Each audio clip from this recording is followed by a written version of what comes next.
She had to dodge, but a magic projectile wounded her shoulder and she immediately fell. Then, the men took advantage of this and pounced on her. She quickly hid under the shield and exclaimed indignantly, "9 adults attacking 1 student? And that's all?" She spread her arms to the sides and released vines, forcing them to retreat, and the man noted that even now there was no reaction. It seems Burial Sealer really is not in the city. They have tested her strength, now they can retreat. Hearing this, Lin Yi realized that it was a trap. Her actions and behavior only confirmed that her cousin is not in the city. If they come again, they will definitely be prepared. She pursed her lips, calling herself stupid. She needs to think of something. And then, something fell from the sky, accompanied by a bright flash, and inspiration descended on her. She called Captain Su, and she answered, saying, "She is here blocking the forbidden area of the throne. What if there are invaders attacking from their side? The association will immediately send people to her aid." Lin Yi told her that she had driven them away, but not for long. Their goal is the throne. They think that without Burial Sealer, no one can defend Taizhou. Qingying understood what she was getting at, and suddenly her voice rang out right behind her. She declared that she must force the throne to recognize her as its ruler and submit.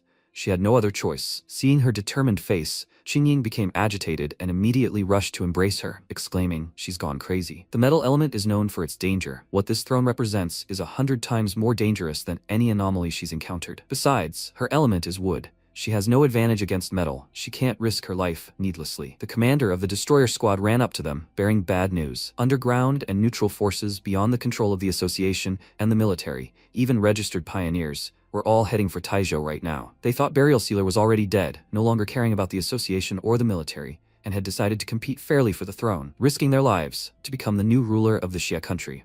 To everyone around him, he's just a quiet janitor working in an office building. What they don't know is that he's been a soldier, a spy, an assassin, and a weapon feared across the world. A deadly virus now flows through his veins, forcing him to inject himself with even more dangerous pathogens just to stay alive. The people mocking him see an ordinary worker. They have no idea they're standing next to a one-man disaster. One day in West Africa, at the Institute of Biochemistry, screams were heard at the plant and an alarm sounded. Numerous armed soldiers were killed, their blood smeared across the walls. People screamed in fear that the alarm was still going on, and the protagonist grabbed a special cube. He radioed the captain of a special 6th group, special number 228, Hao Tian, to report that the pathogenicity of the super blood virus had been successfully obtained. He asked them to please inform their superiors. At that moment, a shot was fired, hitting the glass cube directly, causing the virus to spread everywhere. The protagonist, terrified, inhaled it. His subordinates shouted his name in fear, but he held out his hand and yelled at them not to come near him, as he was infected. He was terrified, and didn't know what to do, until he suddenly began coughing up blood. 3 years later, in Fuyang City, Anhui Province, the Fuyang Cloud Corporation was mopping the floors in his office at 9 p.m., declaring that he'd find him anyway. He had a photo badge on, and Hao Qian announced that he was finally finished and had to go home. When he turned off the lights, he saw the computer was on, and was surprised that someone had forgotten to turn it off. He thought it was unprofessional, considering the company pays them a lot of money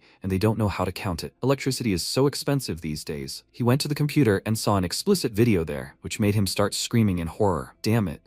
How could anyone watch something like that while they're at work? At that moment, a girl entered the office and asked who he was and what he was doing there. He replied that he was the new cleaner and was on duty. Yumu looked at him in confusion and asked, "New cleaner? Then what is he doing here near these computers? He shouldn't be in this company anymore." At that moment, Yumu noticed the picture on the computer and started screaming with embarrassment and anger. What was he looking at? How could he not be ashamed? He replied that she had misunderstood, but before he could finish, she suddenly hit him in the face with a pillow, causing him to jump to the side and say it hurt. His nose hurt. Yumu screamed that he was a dirty pervert, taking advantage of the fact that no one was there. How dare he watch such filth? Tomorrow morning she would fire him. Let him hand in his badge. Hao Tian begged her to listen to his explanation, because it was a misunderstanding. She slammed her heel on the floor and screamed that there was no misunderstanding. He was caught red-handed, and he still continued to deny it? Was he even a man? Hao Chen replied that he was very sorry. He was just passing by and thought it was abnormal to go to work and watch such films on the company computer. So he was so kind and decided to help.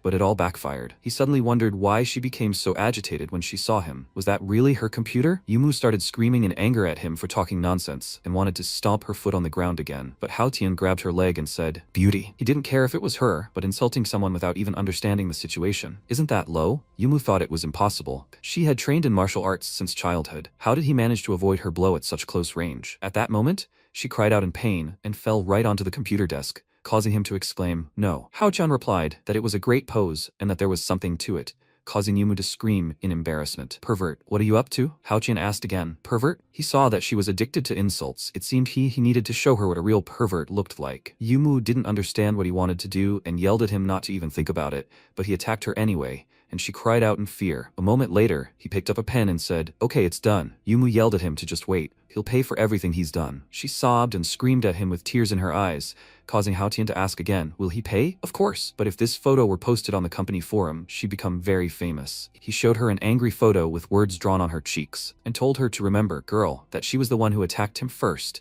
and he'd already been very generous to her. He waved his hand and left the office, causing Yumu to slam her fist on the table and scream that he was a freak and she'd make him pay. She, Yumu, swears to it. Sometime later, in the same city, in the Dongcheng slums, a loud creaking sound was heard. Hao Chen entered his room and opened the refrigerator, where he saw many cans of soda. He opened them and suddenly felt ill, stunned and confused. He grabbed the syringe to quickly inject himself with a special substance and cried out in pain. When he managed to do this, he said that it was not bad. This pathogen was much stronger than the previous one. Suddenly, he looked at the syringe and realized it was the Ebola virus. No matter, this wasn't enough, and it looked like in a few days he would need to go to the secret base of the Biochemistry Institute and get some more. Last time, it was funny. I wonder if they've updated their security system? After all, he can come and go from there freely without any problems. He remembered his subordinates shouting his name, but he shouted back at them not to approach him or they would get infected. Tell them to go and find a car for him. The guys didn't understand what he was planning to do, and Hao Tian replied that there was no cure for this virus, and that to prevent it from spreading, he needed to find a secluded place. Life or death is a matter of fate. Let them remember to ask for a leave of absence, and simply say that Hao Tian can't return to the team now. 3 years have passed since then. This virus turned him into a savage, forcing him to live in the forest for over a year. Although the virus wasn't cured, at least it was no longer contagious. The only way to ease the pain was to inject other pathogens to combat the poison. How much longer could this continue? He needed to forget about it. Everything was in the hands of fate. If he died of exhaustion now, there was nothing he could do tomorrow,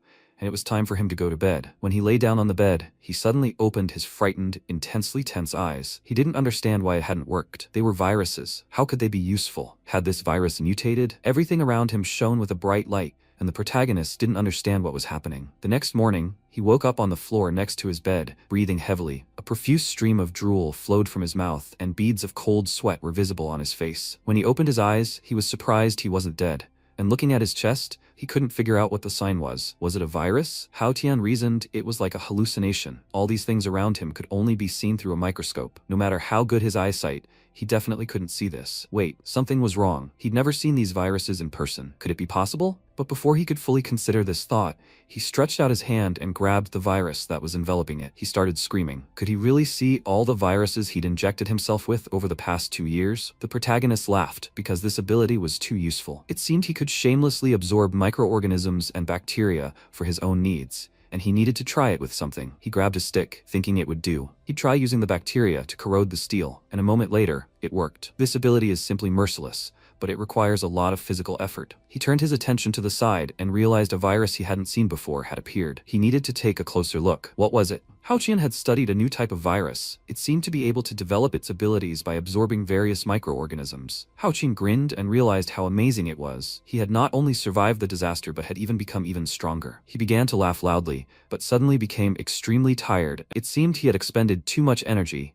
and it was time for him to sleep. Sometime later, the office staff gathered at Cloud Fuyang Corporation and greeted Yumu. She is the chairwoman of a group with assets of $1.9 billion. Her nickname is the Ice Goddess. She slammed the door of the CEO's office and, as she sat down in her chair, said that it hurt. It was all because of that jerk from yesterday. She remembered how, because of him, she had suffered such great humiliation, and now she would never let him go. He seemed to have said yesterday that he was the new cleaner, and couldn't understand how a cleaner from her own company could bully her. Yumu clutched her head and realized she needed to calm down, that Yao Yao would be coming soon, and she needed to talk to her about this. At that moment, a girl in high heels and a beautiful dress entered their office, and the employee informed her that the vice president, President Yumu, was waiting for her in the office. She waved her hand and replied that she knew everything. Yumu had been so excited on the phone. What had happened? Yao Yao is the vice president of Cloud Company, a little fox with a bad temper who loves to torment others. She entered her office and asked what had happened and why she needed her so early. Yumu was surprised that she had already arrived and asked her to sit down. Yao Yao lay down on her sofa and said she was so nervous that she almost sprained her ankle on the way. She thought she should go to the spa after work. She took off her heels and scratched her feet, and Yumu asked her to look at herself. What if some man saw her now? Yao Yao asked again. Who would dare come in here without permission? If anyone dared, she would squeeze them dry. She shouldn't pay attention to her friend's usual nonsense. If her friend lost her reputation and couldn't get married, she would have to take full responsibility. But that didn't matter now. What mattered now was what had happened to her. Yumu considered it. Was she really asking what had happened? She had suffered the abuse and humiliation of the cleaner yesterday, and of course, she couldn't tell her any of it. Yumu asked if she had brought the information she requested from HR. Yaoyao replied that everyone was here. Had she lost any important information? Yumu replied no. She simply sensed that there was someone of unknown origin and very suspicious, so she wanted to know if she had any information about him. Yaoyao smirked and asked again, did he do something? If this young lady had gotten his hands on it, he was unlikely to survive. Yumu looked at the resume, stunned, and realized it was Hao Tian in front of her. She exclaimed, it's him. She sat up, feeling her butt still hurt. Yaoyao asked what was wrong and why she had suddenly turned pale. Yumu replied that everything was fine, but she had a task for her. Let her make this man suffer for the next few days. Yaoyao was surprised by this. This man was just a cleaner, and for her, a worthy vice president, to deal with a cleaner? Wouldn't that lower her to his level? His monthly salary was only 2,000, so she thought she might as well just fire him. Yumu screamed that firing him would be too soft. She wanted her to do everything possible to finish him off. At that moment, Yaoyao decided to check her temperature with her hand, and Yumu was surprised and asked, what is she doing? Yaoyao asked again, is she fine? Why is she so angry? Yumu replied that this guy had offended her yesterday, and, besides, she'd been in a bad mood for the past 2 days, so she'd chosen him to vent her anger. Yaoyao smirked and replied that it seemed like that was what had happened. Although letting her deal with this guy was a serious waste of her time and talent, she reluctantly agreed to make her friend feel comfortable. Now she could relax. Yumu replied, okay then, and her main task these days was to deal with the cleaner, and she'd take over some of her work. Yaoyao winked and said she knows how much she loves her. If she were a man, she'd agree to repay her with her body. Yumu told her to leave, already grinning, and Yaoyao closed the door behind her. Yumu continued to stare at Hao Tian's resume and thought about him. She screamed that she wouldn't let him go until he spit blood, and she'd also keep a very close eye on him. With that, she pierced his photo with a pencil. Meanwhile, the protagonist was still lying motionless on the floor in his room. He jumped up and screamed, what? Had he really slept for 3 whole days? Absence from work without a valid reason is punishable by deduction of wages. He quickly got dressed and ran to work, because he couldn't afford to lose it now, and they couldn't fire him yet. As he ran to work, he saw the baker and exclaimed that it smelled delicious and that he should give him 2. The guy asked, Hao Tian, his sister-in-law said he hasn't come to work lately. Did something happen? Hao Tian scratched his head and replied, nothing serious, he'd just been sick for a few days. The man told him to come over for dinner that day. Relatives from his hometown had recently brought him several bottles of good wine, and he knew he tolerated alcohol well. So would he have a few glasses with him? Hao Chen replied that his shift ended early today and he'd come over right after work. After a while, Yaoyao looked at her phone and realized it was truly strange, as Hao Tian hadn't shown up for 3 days. Everything was ready, but why was this guy late for the show? Her phone rang, informing her that Hao Tian had finally arrived at work. She replied, okay, let her behave as they agreed, otherwise she'll be fired. The girl replied that she'd heard him already there, and, looking at his excuse on her tablet, said she'd arrived just in time, as it was time for the show. Hao Chen begged department head Lei not to get angry and to let him explain the situation first. He shouted that he didn't want to listen to his explanations or any of his other nonsense. He'd been too insolent. His probationary period hadn't even expired yet, and he was absent from work without a valid excuse. What did he think he should do? Hao Chen, perplexed, replied that he was absent due to family reasons, not because he wanted to skip work. The director shouted, do you think anyone would believe that? It was obvious he just made this up, and according to company rules, if someone was absent from work for more than 2 days without a valid reason, they were fired. Hao Tian asked the department head to stop. He was just a janitor and a small part of the company. Maybe he'd forgive him this time? Last month, someone hadn't shown up for 7 or 8 days, and the department head was angry that this guy was trying to drag him down with him, that they were being watched. He yelled at him to stop, saying there was a camera behind him. Hao Chen chuckled and asked, what's he afraid of, boss? There was no one else here? Or maybe they weren't invisible? He knew there was still a camera there. Was the number of cameras in the manager's office too high? And his instincts told him someone was trying to lure him into a trap. Hao Chen started screaming. He remembered the department head once saying that seeing the company president had a very disgusting character, and that if she died, 1 million people would urinate on her grave. Lei, tears in his eyes, didn't know what to do and mentally begged him not to drag him to the grave with him if he wanted to die himself. Yaoyao was angry that this guy dared to insult even her. They should teach him a good lesson. Yumu told her not to worry, because she would support her and wouldn't force this idiot to respect her. Lei shouted, Hao Tian, from now on he will be responsible for everything in the bathrooms from the 1st to the 27th floor. He can forget about the bonus at the end of the month. Hao Tian shouted, no problem. He has a lot of energy and a strong body to do the dirty work. Just don't fire him, please. That's all he needs. He also turned to Lei and asked if he could lend him some money. He was completely out of cash. Lei shouted, does he still have the courage to ask him for this? He has no money and is still absent from work? Let him get out of here and get to work. Hao Tian slammed the door and replied, well then, he'll get to work. Yao Yao mentioned that she thought it would be better to transfer him to the administrative department so they could play with him more comfortably. Maybe even bury him in the work that was tiring her out. Yumu frowned and replied that if the girls in her administration heard about this, they will die laughing. She should forget about it. This idiot is an illiterate high school graduate. What else is he good for besides mopping floors? Meanwhile, the protagonist bought a high school diploma for $200 and is mopping floors. The girls watched them, and Yao Yao commented that he was strong and energetic. This guy has pretty good physical strength. Maybe they should make him a security guard? Yumu screamed that he didn't deserve it. He was a dirty, illiterate, disgusting freak. Just one look at him made her unable to eat for 3 days because of his stench. At that moment, Yao Yao asked why she was in such a bad mood today. Who had upset her again? Yumu asked again. What? It was because of him that she was in such a bad mood, and she should remember to teach him a good lesson tomorrow. Yao Yao replied that she understood and waved her hand. A few hours later, Hao Tian finished all his work and realized it was time to leave. Today he was going to have lunch at his friend's house and he needed to buy something. He couldn't come empty-handed. He went to the department head, who asked if he was finished yet. Then they would see each other tomorrow. Hao Tian again asked him, smiling, to lend him some money for groceries. The leader screamed, "What the hell?" He'd never seen someone so shameless. Sometime later, a girl walked by on the famous street of missing people in the chaotic Dongcheng district. If people were targeted here, they would 100% be dead. A terrifying-looking guy followed her, and the girl was frightened when she turned around and abruptly started running. Hao Chan realized that with his serious face and the appearance of a gentleman, how could she mistake him for a criminal? Maybe this girl was blind? He thought there were guys here who didn't seem to have very peaceful intentions, and he better warn her. He shouted at the girl to stop, and she started screaming that he was a pervert and running away from him. Hao Jian was surprised and realized that this was too much. The girl thought that this man looked so obscene, and that it must be Mao's man again. It seemed he was chasing her again. Suddenly, another guy stopped in her path and said what a coincidence it was that they met here. Where is she running? Is she in such a hurry to get home? He forgot to tell her yesterday that it was his birthday and he was inviting her to celebrate at his place. Rongrong screamed at him to stop bothering her. She'd already told him she had a boyfriend. He came closer, grabbed her chin, and asked,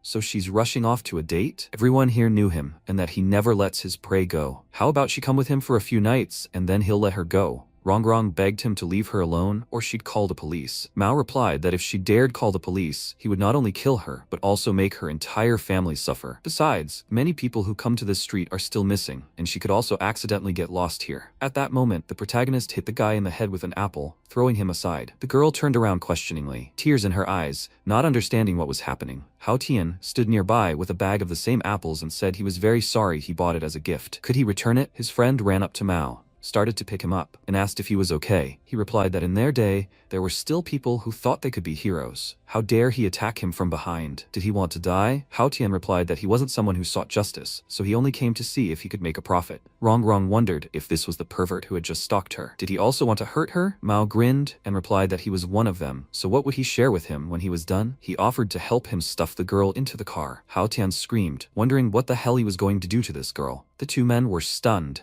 and he said he was the general manager of the Red Scarf Risk Assistance Organization. Given the current situation, she could entrust the management of this problem to their company. She could use their service for just 1,000 yuan. For a 2,000 yuan package, he can cripple these ugly aliens. And if she wanted them handed over to the police, the cost would rise to 3,000 yuan. The men didn't understand. Did he just call them ugly aliens? Hao Tian said that if she wanted to get rid of the problem forever, he offered them the premium package for only 5,000 yuan. They were an honest company, so they wouldn't accept counteroffers, so she should think about it. Mao became angry and shouted, "How dare he insult his handsome face? Tonight, he would stab him until he died," and he pulled out his knife. When he ran at Hao Tian with a knife, Rongrong shouted that she would take the premium package, and Hao Tian smiled and thanked her for her trust. She would see how right her choice was. At that moment, when the knife was right in his face, the protagonist easily brushed it aside and punched Mao in the face, sending him flying into the wall and cracking his head. Raising himself slightly, he lost several teeth, which ended up in his palm, and screamed that he'd knocked out his teeth. "This is bullshit.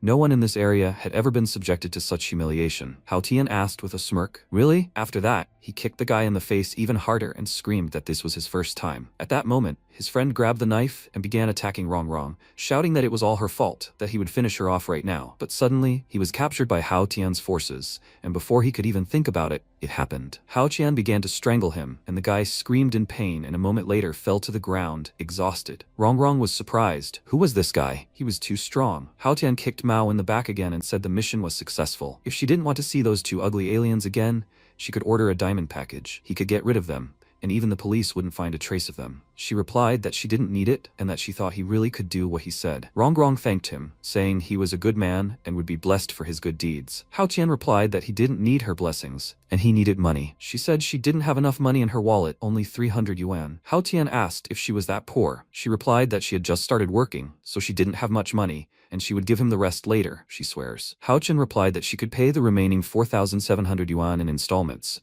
with an interest rate of 10% for 1 year, 20% for 2 years, and payment due on the 15th of each month. If a client cheats their organization, they will pursue them for the rest of their lives, and he's not trying to cheat them. That's how they treat dishonest clients. He continued to beat Mao until he was blue in the face, and he asked in a trembling voice, "How could he? What kind of person is he?" Rongrong gave her name and said she worked in the surgical department at the city's First People's Hospital. "Please don't worry, because she would definitely pay the rest." Hao Tian smiled and said okay. Seeing her sincerity, he wouldn't charge her for this month. She replied, "Okay, in that case," and she left. The girl wandered on, but Hao Tian followed her for a while. The girl was tense, and it turned out they had entered the same entrance. She started up the stairs and turned around and said, "Mr. Red Scarf, even though she's not rich, she won't abandon her debt." He already knew where she worked, so did he need to know where her home was? He replied that he believed her honesty and that she was mistaken. He had come to visit a friend. After all, he lived in this building. He pointed toward the door, and Rongrong realized that their building only had a few apartments, and her mother had said she'd have a guest today. Could he be that same Hao Tian? Hao Tian was surprised. How did she know his name? By the way, her last name was Song, wasn't it? Could it be that the donut seller was her father? She answered correctly, and she didn't know he was Hao Tian's uncle. This made her embarrassed, and Hao Tian became angry, saying it was incredible how his friend could have such a beautiful daughter. He laughed and replied that their age difference wasn't that big, so she shouldn't call him uncle. She replied no, he was her father's friend, so she should call him uncle. Since he was her uncle, could she not return his money? Hao Tian replied no, the contract was already signed, unfortunately, and it couldn't be broken or cancelled. At that moment, she walked down the stairs toward him and asked if she could get a discount. He scratched his head and replied that he could waive the commission fee, but the principal payment had to be paid. Rongrong thanked him for this, and Hao Tian thought it was hard to believe his friend had such a sweet and cunning daughter. At that moment, Rongrong's mother just came home and asked, "Rongrong, Hao Tian?" The guys turned to look at her in surprise. She asked if they really knew each other. After that, they entered the house, and Hao Tian and his friend decided to have a drink. Their glasses collided, and the father of the family said he suggested they have one each to warm up before the meal. He didn't have to worry about the food. Everything would be ready in a couple of minutes. Hao Tian replied that they didn't have to rush, and in a separate room, Mom and Rongrong began discussing. Zhang asked if she really had met him halfway, and if they really hadn't met before. She replied that it was true, and Zhang remarked that while Hao Tian was a good guy, he lacked ambition and was lazy. Rongrong asked again, what was she saying? She shouldn't let him hear her. Hao Tian mentally cried, having already heard that phrase. After some time, many guys gathered in the slums and began discussing everything that had happened recently. Mao bowed to the leader and announced that this man had dared to act on their territory. They must avenge what he did to their friends. The man asked the name of the man who attacked them. Mao replied that he called himself a red scarf, and Tao, after smoking a cigarette, asked, "Seriously, a red scarf? Okay. Let them take care of the girl first, and he'll try to get his guys to find out about this red scarf." After a while, the guys gathered at a table where there was plenty of delicious food. Hao Tian said that Zhang really is an excellent cook and it was very tasty. She told him he could eat as much as he wanted, and Hao Tian began to hurry. She asked, by the way, had he offended anyone in the company? Hao Tian was surprised and answered, no. And Zhang asked, is he sure? He replied that he gets along well with the employees, except that he was sick for 2 days and didn't come to work, which angered the senior manager. She replied that it was very strange that the senior manager was so angry about this. Incidentally, today she noticed that wherever he went, the camera was constantly pointed at him, as if someone was deliberately watching him. He began chewing more slowly and asked again, is this true? He wondered what was going on. Initially, he'd been working on security, and it was only for the company's peace of mind and the company's team. Now they were deliberately monitoring him. It was normal that they wanted to punish him, but if they started an investigation, they'd likely figure out what was going on. At that moment, he was dumbfounded. Rongrong replied that even if he had truly offended someone, he had nothing to worry about, as he was very young and finding a job wouldn't be difficult. Hao Tian scratched his head and replied that he actually got along well with everyone and didn't want to change his job yet. His friend chuckled and replied, okay. He appreciated his friend's tolerance. Zhang silently hated him for that demotivating look. He had no motivation or ambition whatsoever. They clinked glasses again and drank. When Hao Tian got ready to leave, he said it was getting late and he'd go home. Thank you for inviting him to dinner. Rongrong replied, she will see her uncle off. And when the door slammed, Rongrong ran up to him and told him about what happened today. But before she could finish speaking, Hao Tian replied that she shouldn't worry because he wouldn't tell her parents about it. She should go back because it was already late, or he'd have to save her again today. He waved at her, and Rongrong became embarrassed. Suddenly, Jan came out of the apartment and asked, "Do you really know them?" Rongrong screamed that she really didn't know him. What was she even thinking? Jang replied that she was worried about having an affair with someone like him, who wasn't good enough for her. She replied that he hadn't gone very far and could hear her. Hao Qian thought that even deaf people would have heard their screams on the street. Rongrong shouted that she already had a boyfriend, and Jang asked, "Is this her joke again? Who is he, and where does he work? What is his monthly salary, and when will he come to their house?" Rongrong replied that they would talk about it at home. After some time, Hao Tian returned home and opened the refrigerator again. He picked up the syringe and asked himself. Several days had passed, and there were still no anomalies. Maybe he didn't need this anymore. He would go to bed, and tomorrow, he would need to go to the office to find out who was watching him. When the new day dawned, he arrived at Cloud Corporation, and Yao Yao said nothing. Yesterday was just a small test. Today would be a new show. Suddenly, she received word over the radio that Hao Tian had arrived, and she told the entire department to take their places. He would pay for everything today. Hao Qian entered when a security guard suddenly tried to hit him with a baton, but Hao Qian spun around and caught the baton in his hand, then threw it back and hit the guard with it. Yao Yao was surprised. The next group also needed to get ready. At that moment, a sewage tanker began to move toward him, and a man yelled at him to be careful and get out of the way. Yao Yao said that there was absolutely nothing he could do about it. All that shitty water would pour out on him, and Hao Qian chuckled as he was suddenly able to easily step back, and the guy flipped off the tank and into a puddle. Hao Qian chuckled, saying it was a good try. And Yao Yao screamed, "How come?" When he entered, he greeted his boss, who asked if he was already there. Let him sit down. He needed to tell him something. He was lucky enough to avoid everything that had happened before, but this time he wouldn't be so lucky, because she had done some work on his chair. As soon as he sat on the table, it would break. Hao Tian began to sit on the table, asking what happened and why he was so serious. Sitting in a chair, he crossed his legs and asked, "What's wrong?" Yao Yao shouted that it was impossible and didn't understand why it wasn't working. Lei was also surprised and didn't know what to say when he suddenly started shouting, "How is he doing his job? Let him see the mess he made yesterday. He's a young man, about 20. But why are his arms and legs so clumsy?" Hao Qian realized that if this man was able to spy on him through the cameras here, he must hold a high position. Lei shouted that from today on, he would have to clean the restrooms from the 1st to the 27th floors 3 times a day. Hao Tian replied that he heard his order, "Boss," and he would go get to work. After these words, he left the office and slammed the door. Lei stood up and looked at the chair in surprise. Then he tried to sit up on his own. But at that very moment, the chair broke. He screamed because his butt was really hurting, and Yao Yao was surprised. It was strange. The chair was clearly broken, so how did this guy manage all this? At that moment, Yumu knocked on her office door and asked how everything went today. Yao Yao replied that dealing with this guy was difficult. She hadn't even been able to relax all day, but he was clearly forcing her to do something else. Yumu asked again, "Something else?" She replied that there was something she wanted to do and whispered in her ear that she would tell her a secret. Yumu asked again, "But wasn't that too much?" She replied that her friend was too kind, and she shouldn't worry about it because she would take care of him for her. Yumu thought about having a meeting that afternoon, so she was in charge of this company, and Yao Yao said okay, she would do her job, and Yumu could be sure of that. After some time, the protagonist found himself in the restroom and washed the floor. He was surprised that they were seriously watching him, even while he was busy cleaning. It really irritated him. Maybe it was the girl he met earlier. No. He didn't think she would dare, since he still had her photo in his hands. First, he'd determine where this person was. Most likely, he should be somewhere in the administrative department on the 8th floor. The girls were discussing what was expected of the president's female army. He checked the entire department but still didn't see her. Suddenly, he was stunned and didn't understand what this girl was doing. Was she the general manager? She was yelling at him to drop everything, clean up, and go up to the president's office on the 8th floor. The copy room was really dirty, so he should go and clean it up. It was Yao Yao who spilled ink in the office, and Hao Tian replied that it was all clear and he was on his way. So she wanted to deal with him? Fine, then he'd play with her a little. After some time, the protagonist found himself on the 28th floor. When the elevator doors opened and he entered Yao Yao's office, he saw an incredible mess on the floor, scattered with paints of various colors. Yao Yao greeted him and said she was so sorry he had to come here because of her. Liu wasn't feeling well today, so she had to call him. The girl had been watching indecent images at work and knew she had to stop watching them at work, or she would get into trouble. Hao Qian was surprised. How could such a thing even happen? Yao Yao replied that she accidentally dropped the ink, and Hao Tian thought that she couldn't have done it by accident. Even the real King Kong wouldn't be that clumsy. Yao Yao replied that they were lucky the boss wasn't here today. Otherwise, she would have gotten a severe scolding. Hao Tian considered that she could continue pretending.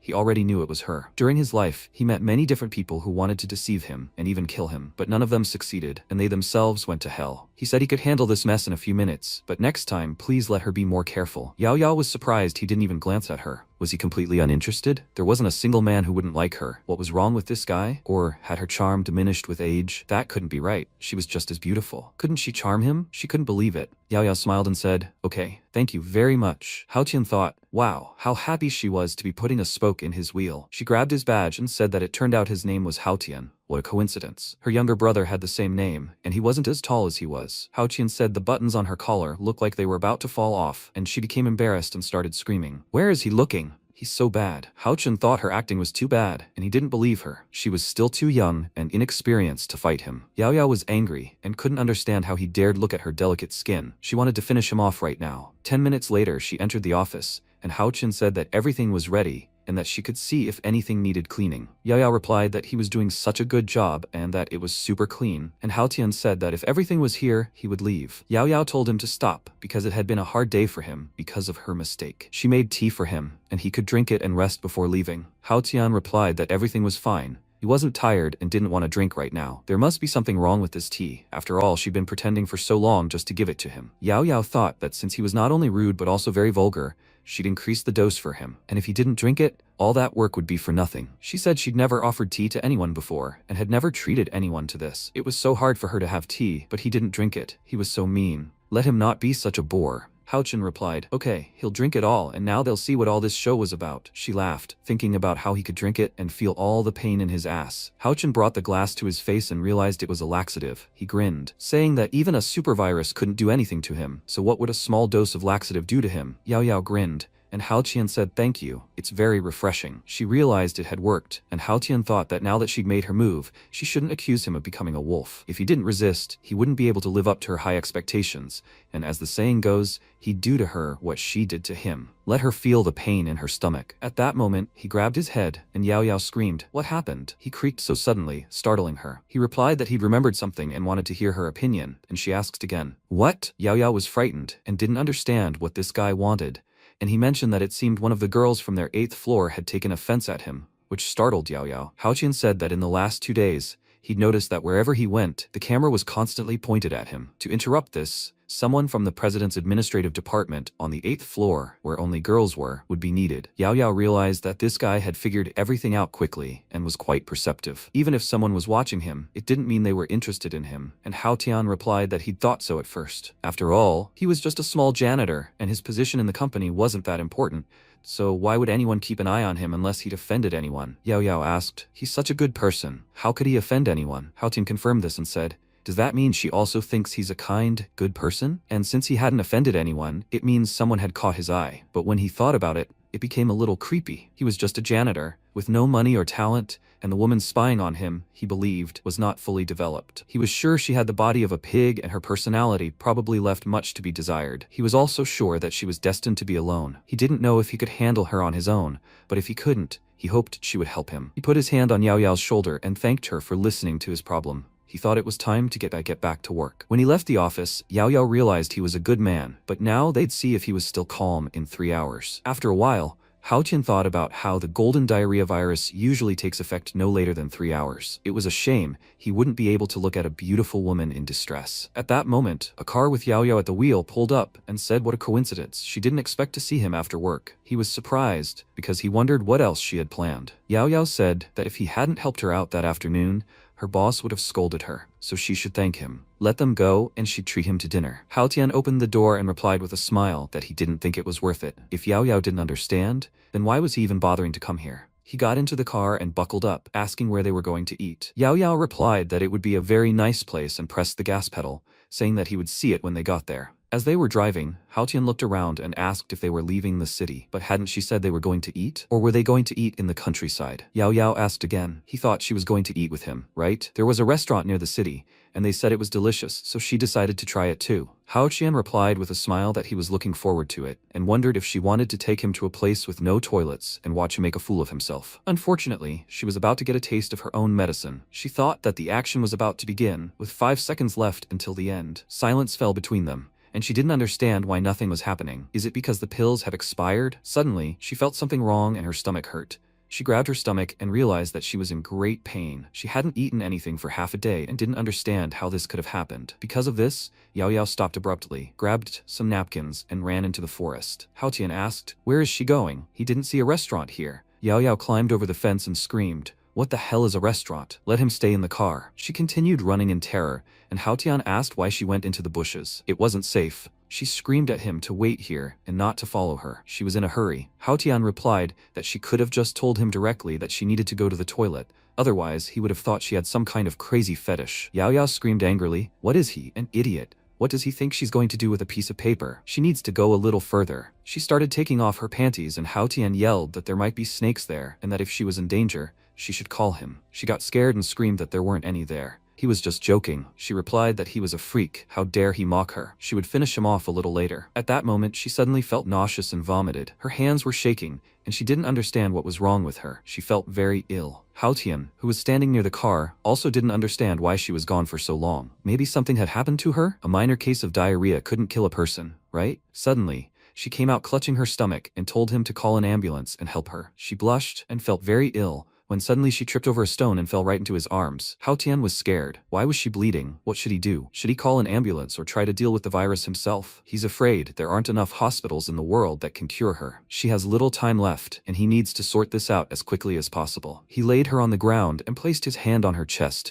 when he suddenly felt the virus rejecting him. He realized that at this rate, she could die, and he had to do something. Since recovery had failed, the only way to eliminate it was to fight the virus with another virus, and there was simply no other way. Although he didn't think it would work, and seeing the image of the virus, he asked, is that what he needs? He could magnify microscopic things using visualization. He needed to try to first magnify it and then destroy it, and it should work. He placed his hand on her stomach and began diluting it with the various viruses that were infiltrating her body. A moment later, he saw this yellow virus in a huge ball, and from it emerged a visualization of the golden diarrhea virus. When it jumped near Hao Tian, he was surprised and asked, is that what it really looks like? It's damn ugly. Even if he freed it, he still can't allow it to hurt other people. So, he didn't want to see this here anymore. The virus continued to spread, and Hao Tian said he simply had to eliminate it. At that moment, a struggle broke out between them, and Hao Tian kicked the virus to the side, causing it to fly off. He turned around and glared at it. Hao Tian created a fiery knife in his hand and began cutting the virus into tiny pieces, destroying it moments later. He hadn't thought he'd had so much trouble releasing the virus, and he really needed to be more careful in the future. He began coughing up blood and realized the virus was too strong, and he'd spent a lot of energy, and his body might not be able to handle it. He had originally intended to save this woman, but instead he had seriously injured himself. He, Hao Tian, had survived many dangerous missions and had never suffered such injuries. He couldn't believe that he was feeling so ill because of a minor virus and didn't understand what had happened to him. After some time, Yao Yao woke up, clutched her head, and looked around. She realized that her stomach no longer hurt and wondered what had happened. When she looked in front of her, she saw Hao Tian bleeding profusely and asked, what's going on? She became frightened and started screaming, is he okay? Why was there so much blood around? Maybe this guy who saved her had gotten hurt himself. After all, there was no one else around. Although she didn't know how he had done it, she couldn't just sit and wait for him to die. Because of this, she dialed an ambulance and asked him to hold on. She would call an ambulance right now. He kept muttering, that damn old bastard. Hao Tian lost his parents when he was a child, and a certain old bastard raised him. Until the age of 8, he lived in the mountains and studied medical books and texts. By the age of 12, he had already learned to dissect a corpse. Just when he thought he'd become a doctor, the old man sent him to war, where he was on the brink of death every day. And when he thought he'd become a mercenary, the old freak sent him on a murderous journey around the world. He was young and cold-blooded, leaving no one even the slightest chance of survival. When he'd shed enough blood and amassed a vast fortune, he was ready to abdicate his throne as the supreme assassin. This old man faked his death and then asked him to join the national unit as a freelance agent. This old man was so good at his job that when he received new documents, no one had the slightest question about his identity. Then one day, while on a mission, he received a message that the old man had died, and before he died, he left him a small wooden box. In his will, he wrote that he would only be able to open it when he was strong enough. He always acted very mysterious. The next day, he tried everything he could to unlock it, but to no avail. After that, he immersed himself in work and spent a lot of time on assignments with a bunch of Secret Service agents, until that mission in Africa, where he contracted a super virus. For him, it was a chance to live a normal life. It's great to have a quiet life, but many people don't appreciate that. Mopping the floor isn't bad either. Sometime later at the hospital, Yaoyao asked the doctor how he was feeling. The doctor replied that there were other patients there, so he suggested they come outside and talk. The patient was fine, only a little weak. Their test results had also been checked and there were no abnormalities. Yaoyao asked, no abnormalities? But that was impossible. That couldn't be true, because she felt her life slipping away at that moment. It seemed he had managed to pull her back from the brink, but in some incredible way, Haochun felt incredible fear at that moment, and suddenly jumped up. He clutched his head and asked, what happened? Suddenly, everything around him shone with a bright light, and he realized his meridians had been purified, and it was simply ridiculous. He never thought he'd cross a boundary he couldn't cross for years, only after nearly being in the afterlife. The guy lying on the next bed asked what was wrong with him. Just let him use his inner strength for a rough calculation, and he'd actually become 3 times stronger. It seemed, with his current strength, he'd finally be able to open the box left by the old bastard. At that moment, Yaoyao entered his office and asked if he was awake. She brought a basket of fruit and asked if he was feeling better. Hao Tian replied that he was fine, and how was she feeling? Yaoyao blushed and replied that it was all thanks to him. He'd saved her life, hadn't he? Hao Chen thanked her for these words, and said she can express her gratitude in other ways than simply saying thank you. She asked him again what he meant. His roommate left the room because he had misunderstood and decided not to interfere with the proceedings. Hao Chen replied that he'd just looked at his calendar, and it looked like he'd been in a coma for several days. If he didn't show up for work today, the company could fire him. Yaoyao replied that he could be sure she'd help him take time off. Their company treated its employees very humanely and wouldn't create problems. Hao Chen thought that this girl seemed so smart, but why couldn't she understand what he was trying to say? He replied that he worked sweeping the streets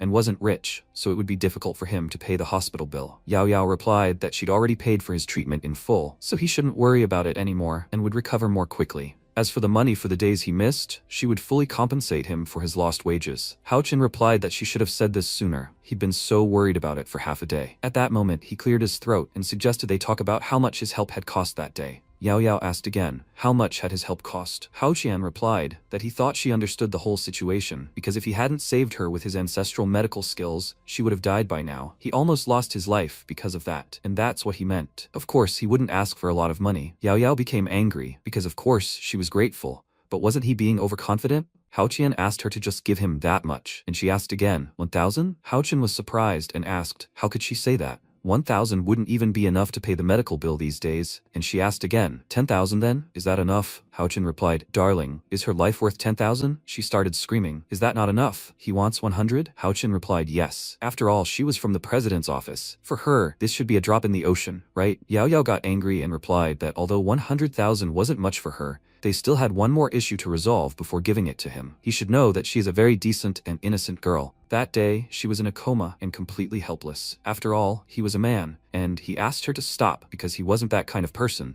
and she couldn't even imagine what he could have done. At that moment, a neighbor entered the room and was dumbfounded. Yao Yao tearfully said that, by the way, she also saved his life after he lost consciousness, right? So you could say they were even. She didn't force him to save her. Just taking her to the hospital would have been enough. And she wasn't asking him to take responsibility for what happened. He started shouting that he said he didn't do anything, and she should forget about it because he didn't need the money. Yao Yao answered perfectly, and then they forgot about everything. She wondered what this jerk thought he could do to her. At that moment, Hao Tian got angry, got out of bed, and shouted that he was going home. There was no point in staying here. He'd better get his room deposit back. He left the room and was told that the 20,000 yuan deposit he'd paid was still there. They returned the money, and Hao Qian said that since she was asking, he'd take it. Yao Yao got angry, and Hao Qian thought that this girl had paid tens of thousands of yuan in deposits. That would be enough for him for a while. By the way, he still didn't know her name, and she answered. Hao Qian said it was a good name, suggesting they end it all because he had things to do here, and he'd go. They'd see each other at the office. She was going to invite him to dinner, but he was an idiot, so he could forget about it now. When Hao Chen left, Yao Yao was surprised. Why did she think he looked even healthier than before? Sometime later,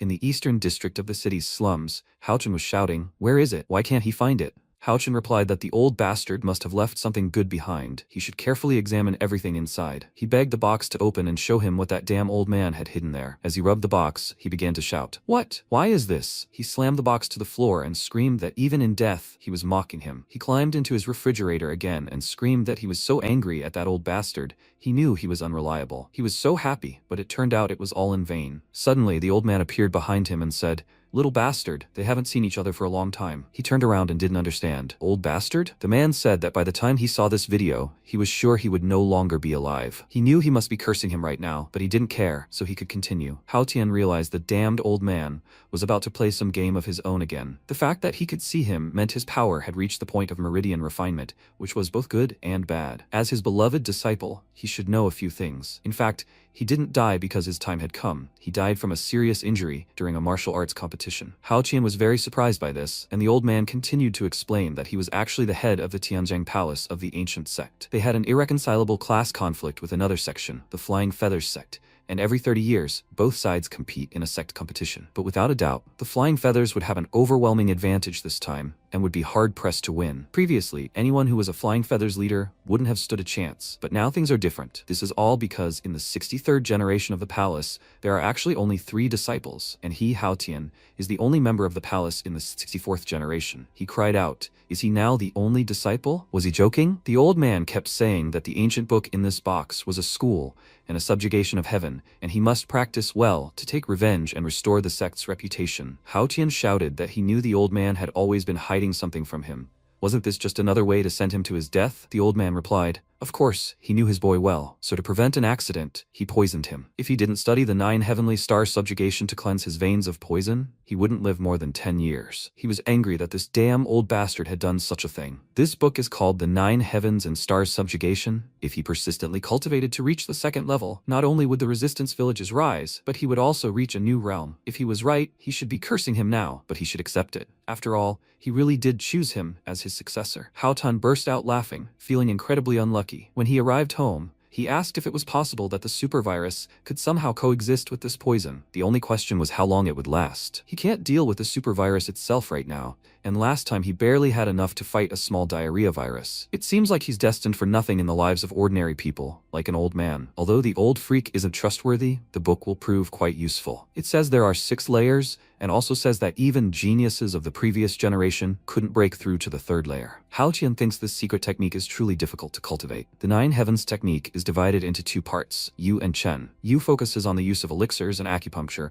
while Chen focuses on cultivating internal energy. However, the creator of 9 heavens star subjugation felt that internal energy was limiting his strength. Therefore, he changed the name of the technique to True Qi, and here's why. Internal energy is relative to tyrannical power, and its quantity is severely limited, while True Qi is gentle and has an inexhaustible supply. If he continues like this, his strength will increase significantly, but he's afraid that to defeat that sect, he'll need to break through to the 3rd layer. And if he can break through the 3rd layer, it will be like a new world, because then he'll be able to refine the longevity heart, which extends life by 3,000 years. Hao Qian thought, isn't that wonderful? He'll be able to eat and drink deliciously for the rest of his life. But it's obvious that's beyond his capabilities right now. At least the sect competition is still more than 20 years away, and he thinks that'll be enough. It looks like studying this technique will now be his main focus. That old bastard, he's caused him trouble again. At that moment, Yao called him on the phone and asked why he didn't show up for work today. He replied that he had something important to do today, and even forgot to tell everyone. She yelled,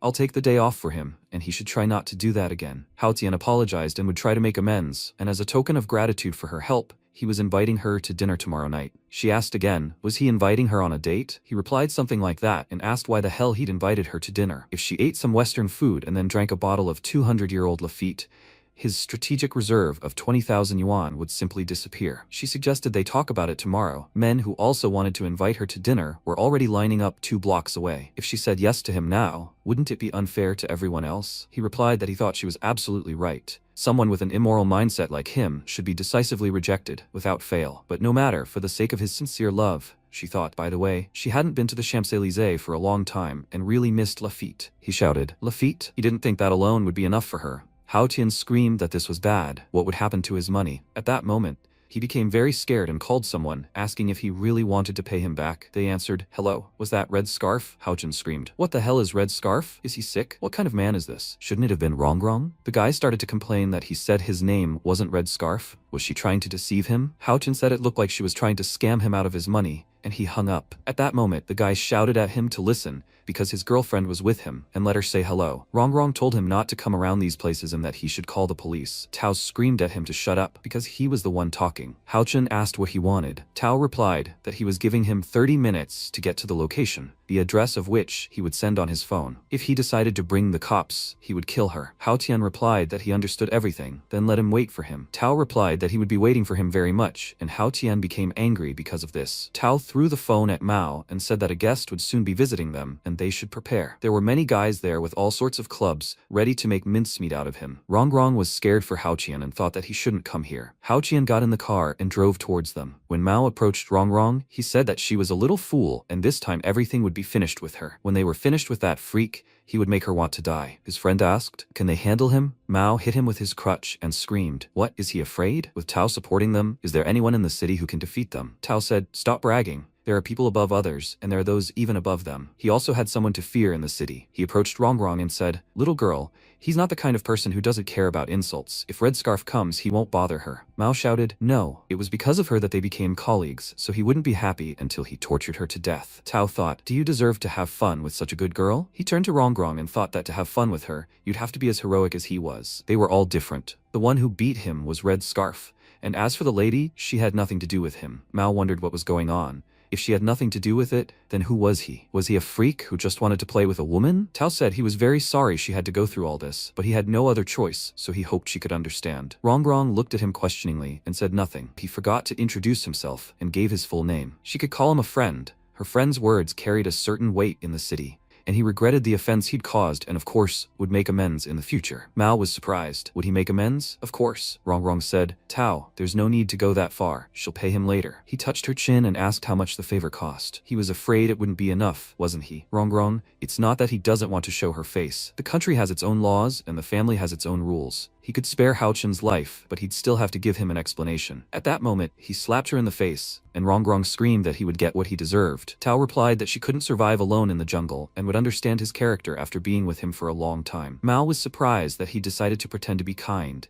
and at that moment, someone burst into their room. All the guys looked in shock as Hao Qian entered the room, confidently striding toward his goal. Mao realized it was him and started yelling at Tao, calling him that jerk. Rongrong asked why he was here alone. They had weapons and he should run. Tao asked where he should run. They all surrounded him, and Tao sat down in a chair and said that since he dared to come here, he had courage. It seemed he was a man after all, and he even began to respect him a little. Hao Tian scratched his ear and said that his mother knew well whether he was a man or not. What didn't she tell him? Everyone around him was dumbfounded with fear, and Tao screamed with hatred that he would die today. Does he even know someone's territory? And what happens to those who cross him? Hao Qin called Rongrong and asked her to wait a little longer, because he would soon drag her out of here. She shouldn't worry, because today it was a free service. Tao asked, did he still have time to joke at a time like this? Hao Qin turned and asked, were those two losers from that day here too? He laughed and said he didn't expect that beating them up accidentally damaged their brains. Do they want to be beaten again? Mao shouted, Red Scarf, if he doesn't leave here lying down today, he swears he won't be considered a man. Hao Qin replied that if he understood correctly, Tao just slapped Rongrong, right? Mao was surprised that he'd ignored him, and Tao told him not to worry about it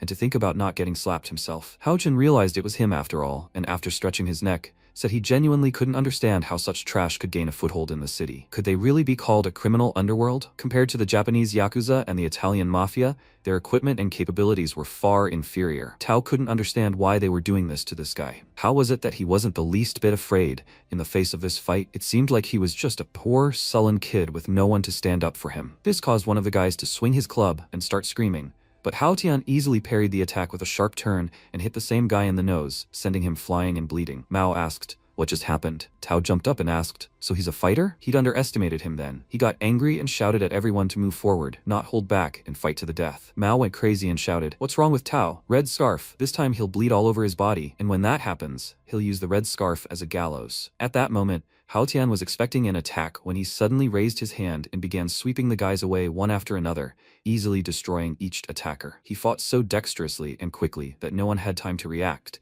and when all the guys were hit, Tao, stunned, asked, what's going on here? All his men were defeated without even touching his hair. He'd never even seen anything like this in a movie, and he couldn't believe it. Rongrong's mouth dropped open in amazement because Hao Tian was truly magnificent. Mao watched the dust that had erupted during the fight in bewilderment and shouted, Let him forgive him. He has eyes, but he didn't recognize the mountain. He's a damn idiot. Please let him spare him this time and look at him. He's a cripple. What can a cripple like him do? Hao Qian told him to wait. It wasn't his turn yet. He'd settle the score a little later.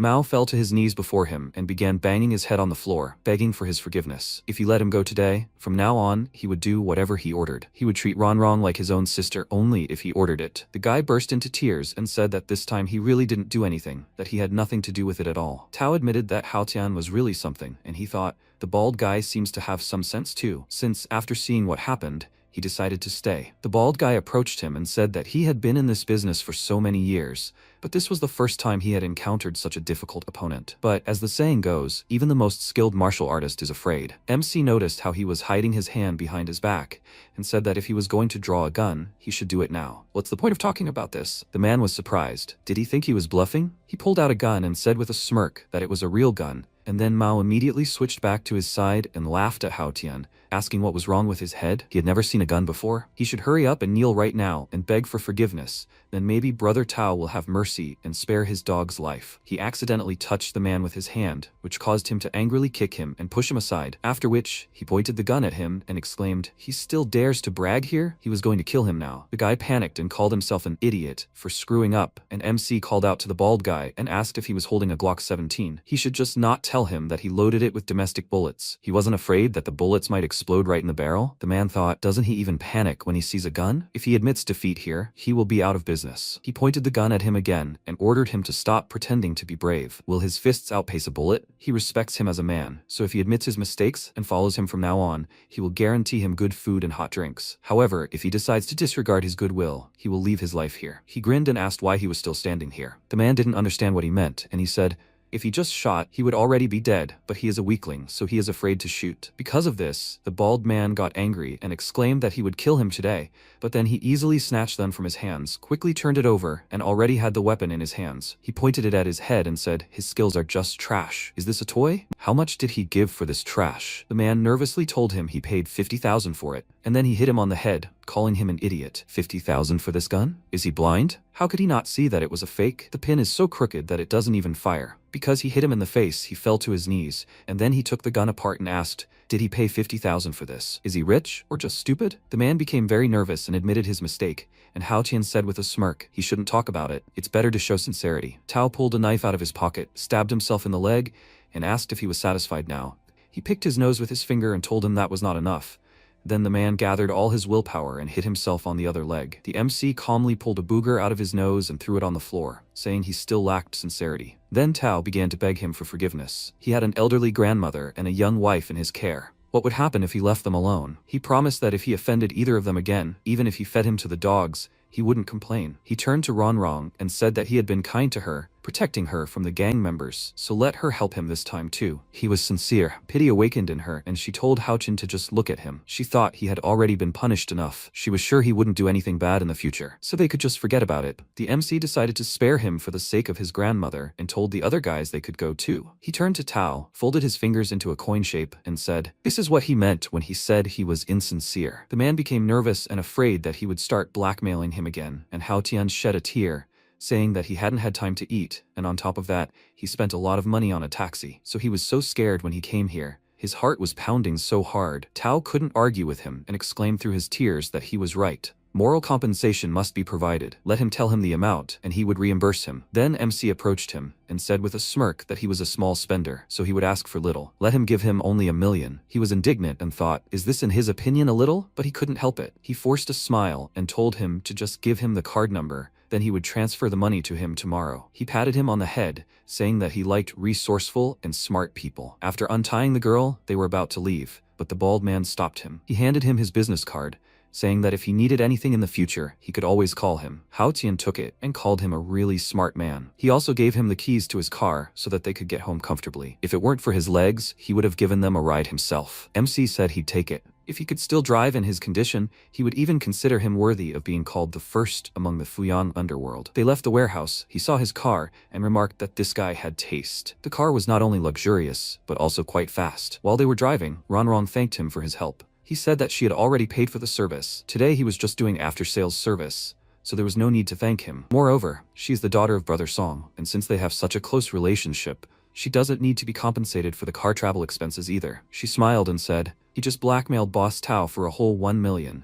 So naturally, he doesn't need to reimburse the car travel expenses. He looked at her puzzledly and asked, what does blackmail mean? Is that kind of person? It's called moral damage. She can't imagine how nervous he was when that call rang. She felt embarrassed and thought, did he just say that he was nervous for her? Does he really care about her? She shook her head, trying to get rid of the thought. She already has a boyfriend, and he is her uncle. She took another look at him and thought that he really looked cool, and she said so out loud. He replied that he was actually an ordinary guy, and she asked, he single-handedly defeated so many bandits and still says that he is ordinary? Isn't that too modest? Why doesn't she call him brother from today? He immediately refused. He was already used to uncle, and he gave her a chance to call him that at the very beginning. She was indignant and asked, couldn't she regret it? He was only a few years older than her, and she constantly felt at a disadvantage calling him uncle. He reminded her that he and her father were old friends, and it would be more correct to call him uncle, so let her come to terms with it. He will not call her little sister. He set boundaries, and she did not bring it up anymore. They drove home. He got out of the car to watch her enter the entrance, but before that, she turned around and said with a smile that during the time they talked, she had developed a certain feeling about him. She can't say for sure, but she has a feeling that he has built a high wall in his heart. At first glance, he is very sociable and caring, but as soon as someone wants to get close to him, they discover that everything they approached was just a big cold wall. He played dumb, saying that she spoke too complicatedly. He didn't even finish elementary school, so he didn't understand her. She smiled and said, since childhood, she envied those who had older brothers, which is why she really wanted to treat him like a brother. She didn't mean anything else in case he suddenly misunderstood her. Also, he's a very good driver. His driving skills are even much better than experienced taxi drivers. She doesn't even mention his knowledge of martial arts. He has so many skills, so why did he decide to work as a cleaner? He answered her that cleaning dirty things gives him a sense of satisfaction. But is it bad to work as a cleaner? Ronrong said that his reasoning sounded good, but unconvincing. He's probably already been through a lot, and both his mind and body are exhausted. So, cleaning is a way for him to relax his spirit, right? He frowned for a second, then smiled and said, she's embellishing things too much. He doesn't even have a driver's license. He told her to stop worrying about him. Isn't she tired herself? Doesn't she want to go home? She insistently suggested that he think about it as soon as she goes home. She knows what's in his heart. She also thinks that he should return this car to the person he took it from. He got into the car and told her to go already, after which she walked to the house and thought, he must have been through a lot of things that she can't even imagine. At this time he looked after her. She is so young, but already too smart. Taking a deep breath, he raised his head and saw a hole in the roof of the car and was surprised. He was wondering why it was so cold, and then it turned out that the sunroof was open. His gaze lingered on the sky. There were quite a lot of stars today. And when was the last time he looked at the sky like that? He went straight to the bank and decided to withdraw some money to treat himself to something tasty today, because tomorrow he would have even more. And when the ATM gave him the money, he saw a man hiding behind a post and watching him. He wondered if it was a pickpocket. Would he dare to act? Seeing that it was this girl, he was surprised. He even felt sorry that at such a young age she chose to become a thief, but he would like to see how she tries to steal money from him. When he was about to leave, she ran out of her hiding place and blocked his path, excitedly asking him to wait. He looked at her mockingly and thought, is this her first robbery? She is so unprofessional. She asked how much money he withdrew, and he asked if she didn't think that was a very abrupt question. She decided to rephrase and asked if he needed her services. He didn't understand what she was talking about, and she sheepishly explained to him that it was a favor that would make him happy. Understanding what she was getting at, he went to the car and said that he didn't need it, that she should look for someone else. She excitedly asked him to wait, that she didn't need much, that it would cost him cheap. He asked how cheap? The thing is, he didn't need it. She burst into tears, offering him a price of 20,000 won, and he indignantly turned to her, exclaiming, had she mistaken him for some rich kid? Even rich people wouldn't want to pay her 20,000, because they could find 10 for that kind of money. She showed him her student ID and said that she was a student at a technological university. She had just turned 18, although this was her first time, and she was generally not bad looking. Her friend, who was studying with her, said that 20,000 was inexpensive. He looked at her student ID and asked if her name was Ting Ting. Fake documents are very common these days. Does she think she can convince him that she is a university student with this? She exclaimed that if he doesn't believe her, he can take her student ID and identity card and check everything at one of the university departments. He threw her documents on the floor and told her to forget about it. He advises her to stop doing this and go home early to rest. Let her not worry her mother. She cried even harder and said that her mother is in the hospital. Could she at least do this for him for 15,000? He looked at her and thought, remembering himself as a child, she looks as helpless as he was then. He asked if she had really made up her mind already. If she had already decided everything for herself, then she should follow him. They would rent a room at a hotel. And so they arrived at the hotel. She was sitting on the bed and was very nervous, and the door to the room creaked open. Hao Tian entered the room and told her that he had finished withdrawing the money, There was a total of 20,000 there. It was quite cold outside, so she should pour him a glass of warm water to warm him up. She poured him some water, and he told her to go take a shower, and she sheepishly asked if she could get his name. He lounged in a chair and asked with a grin if it was necessary. She firmly answered that she really did need it, and he introduced himself. He was 25 years old, and his profession was a cleaner at Fuyang Cloud Company. She was slightly surprised, and he asked if she found it hard to believe. Didn't she? It wasn't exactly a respectable profession. She excitedly began to deny everything, saying that a person's quality was more important than any external things, but he immediately stopped her, saying, "Now is not the time to philosophize. Let her go take a shower.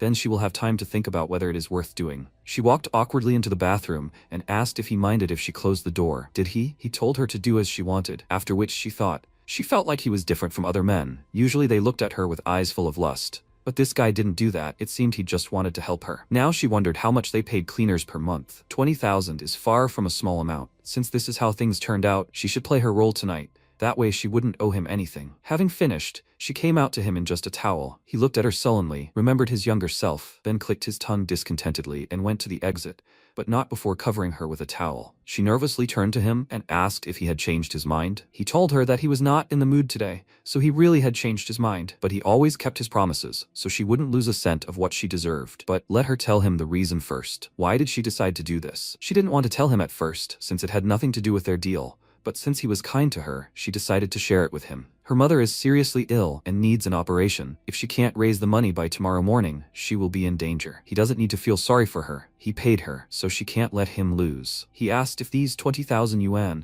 would solve her mother's illness. She shook her head, and he asked what she would do then. Was she going to continue doing this? She looked down, thought for a second, and answered him confidently. She would do anything as long as her mother survives. He said that he had a proposal that should solve the problem with her mother's medical bills. He will give her 200,000 yuan for 2 years in advance. She will clean, cook, and so on whenever he needs her. She was very surprised and asked, is he kidding? Why does he need her? Since for 200,000 he can find a professional cleaner and cook, he said. He is not giving her his 200,000 for free. She will have to return it when she has a job. Besides, she will have to pay an additional 10% of the amount. Ting Ting was very happy, so much so that she cried. She will not have to overcome herself and do this, so she thanked him and said that he is a really good person. At this time, he awkwardly looked away and thought, 10% and 2 years of free labor? Is this called a good person? After some time, he prepared a contract and brought it to her. 20,000 is a deposit. The rest of the amount will be transferred to her within 3 days after signing the contract. She asked, "This is not his wife's money, is it?" He indignantly told her to hurry up and sign everything already.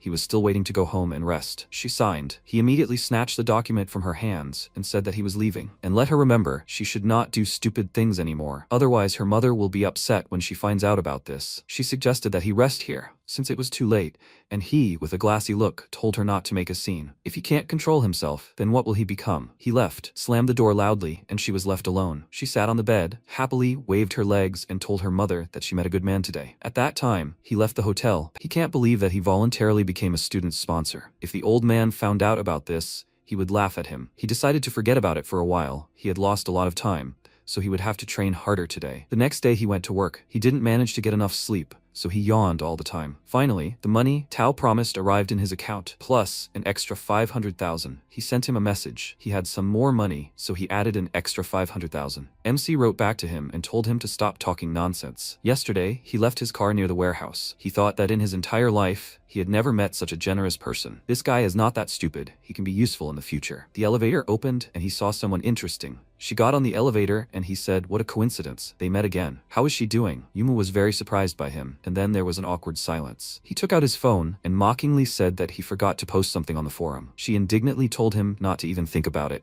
and he showed her the photo and asked, does she think he doesn't dare? Then they can wait and see. She called him a vile and shameless person, which even made him outraged. He approached her and, forcing a smile through his anger, said that she didn't know him well enough yet. If they knew each other, she would know that he was not vile and shameless. He was very vile and completely shameless. She stared at him in shock and thought, too shameless. This guy, how can he be so despicable? No, she's the deputy head of the company. How can she lose to some janitor? She poked her finger into his shoulder and ordered him to shut up. She'd met many like him. He shouldn't even think he could scare her with this. She was very busy right now and didn't have time to worry about him, so he should get lost and never show up again. He exclaimed with a grin that she had said exactly what he wanted, but she shouldn't take back her words. He hated dealing with women more than anything. They were like brown lollipops that were impossible to get rid of. She exclaimed, Why would she even bother with a janitor? She was so furious that she almost wanted to finish him off, but thank God she didn't explode from emotion. The elevator arrived on time to the 40th floor she needed. Clicking her tongue in displeasure, she got out of the elevator and swore to teach him a lesson while he waved his phone with that photo after her. Meanwhile, in the office, Yao Yao saw them on the cameras and wondered what Hao Tian had done. Why was his sister so upset with him? Yumu entered the office and immediately asked how things were going with that idiot, to which she replied she had been busy with work lately because of someone, so she hadn't been paying much attention to him, but she was working on it. She hadn't come to work for several days. Did she have a boyfriend? She tiredly sat down on the sofa and told her that she didn't have a boyfriend, but it was quite possible that she would get married soon. Yao Yao was very indignant and called her a traitor because she had lied to her all these years. Didn't they promise each other that neither of them would get married? And if they did, the other would have to go down the aisle too? Wasn't she pushing her sister into a fiery pit? She replied that she was also very worried,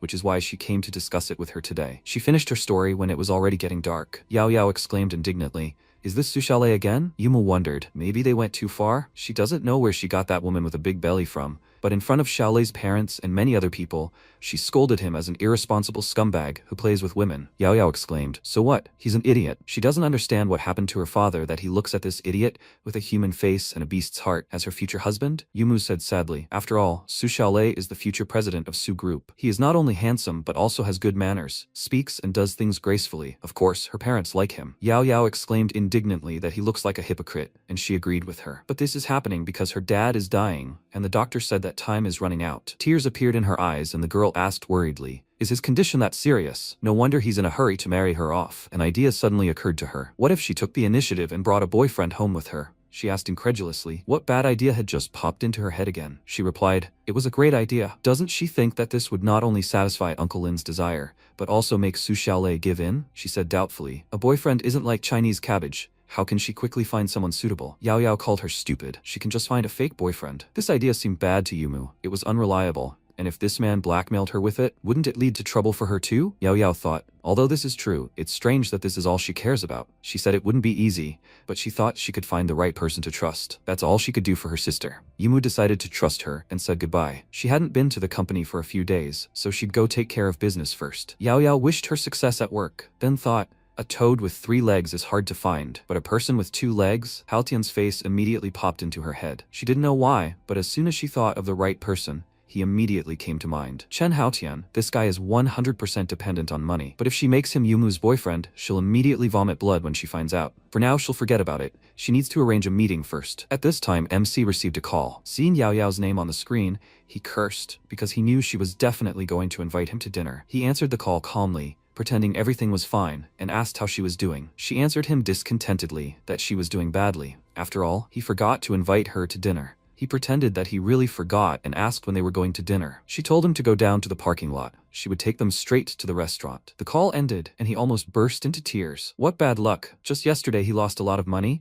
and today he was going to be cheated out of money again? He went down to the parking lot and found her car. When he got in, she smiled and he said, since they agreed, let her tell him where she wants to eat. She asked in response, didn't she tell him that day? They were going to the Champs-Élysées. He was very indignant, because this was a complete waste, and suddenly her face gloomed. He noticed this, and asked, what happened? She looked at him with a serious and worried expression and said, she needs him to do a small favor. He asked what kind of favor it was, and just as she started to tell, she suddenly fell silent and thought that she couldn't tell him that. She needed to think about it in more detail. He asked, why she remained silent? Was it a big secret? He tried to get an answer from her the whole way, but she stubbornly remained silent. And finally, they reached the restaurant. She approached the entrance and asked how much it cost. Their steak and wine were excellent. They were shown to an empty table. The waiter approached his colleague and said that the girl with the short hair was so beautiful, and he asked who the guy with her was. He didn't look like the kind of person who could pay the bill here. Meanwhile, Yao Yao smiled and asked Hao Tian how he liked it here. The atmosphere is good, isn't it? He answered her discontentedly that it was just a place to fill your stomach. Can't you do that somewhere else? She disagreed with him. It was her first time dining alone with a man, so she had to choose a decent place,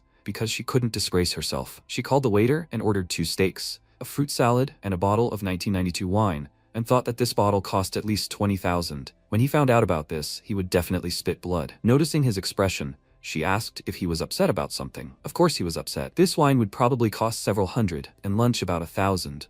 With his salary, it would be difficult. She asked in bewilderment, several $100s for 1992 wine? Did he live in another world? At that moment, their steaks were brought, and he said with a grin that he thought he could afford to pay for everything. She frowned and remembered. The other day she gave him more than 20,000 yuan for the hospital bill, so it looks like she is paying for everything on the table today. He asked the waiter how much this wine cost. He told the price, and he, after taking a sip, said that it is so expensive. He thinks that a dry red wine from the supermarket for $50 would be better than this. The waiter felt awkward. Yao laughed and told him not to worry. He was just joking. After he left, she asked how he could say such a thing. It is a very famous wine. He asked if she knows anything about red wine, and she told him no. And does he understand it? He stared at the steak and thought, he doesn't really understand wine, but he remembers how he emptied the old billionaire's entire collection. His expression was hilarious. How long has it been since he saw him? But that doesn't matter. It doesn't matter much now. Yao called out to him angrily to answer her question, and he said he was just a janitor and only knew how to sweep a floor, and knew nothing about wine. But online, they wrote that this 1992 wine was a mixture of pine cones and violets. She said that when drinking this, it was difficult to even taste jasmine, let alone pine cones and violets. He wouldn't be able to taste jasmine. He disagreed. He has a very sensitive sense of smell. Even if he were blind, he would be able to find a person in a crowd by their body smell. She became interested and wanted to test him. Could he remember the scent of her sister that was on her? He thought about it and noticed that she definitely had a familiar scent. She really did smell like her. So that rude woman he met in the elevator today, was she her sister? She laughed and said,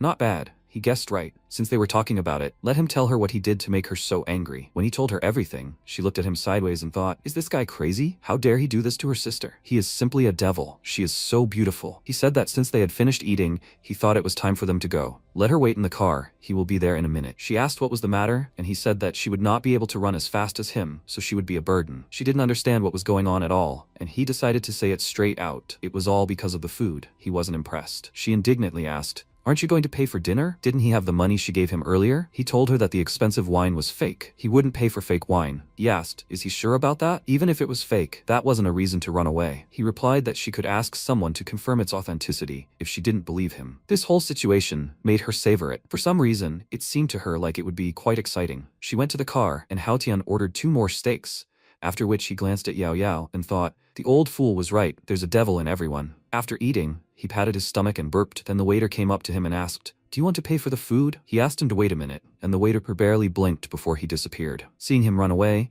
he immediately called security and shouted after him. Did they originally intend to eat for free? Yao was already waiting for him at the entrance. Noticing Haotian quickly running out of the restaurant, she immediately perked up, and he, climbing inside, told her to start the car and accelerate. She floored the gas pedal.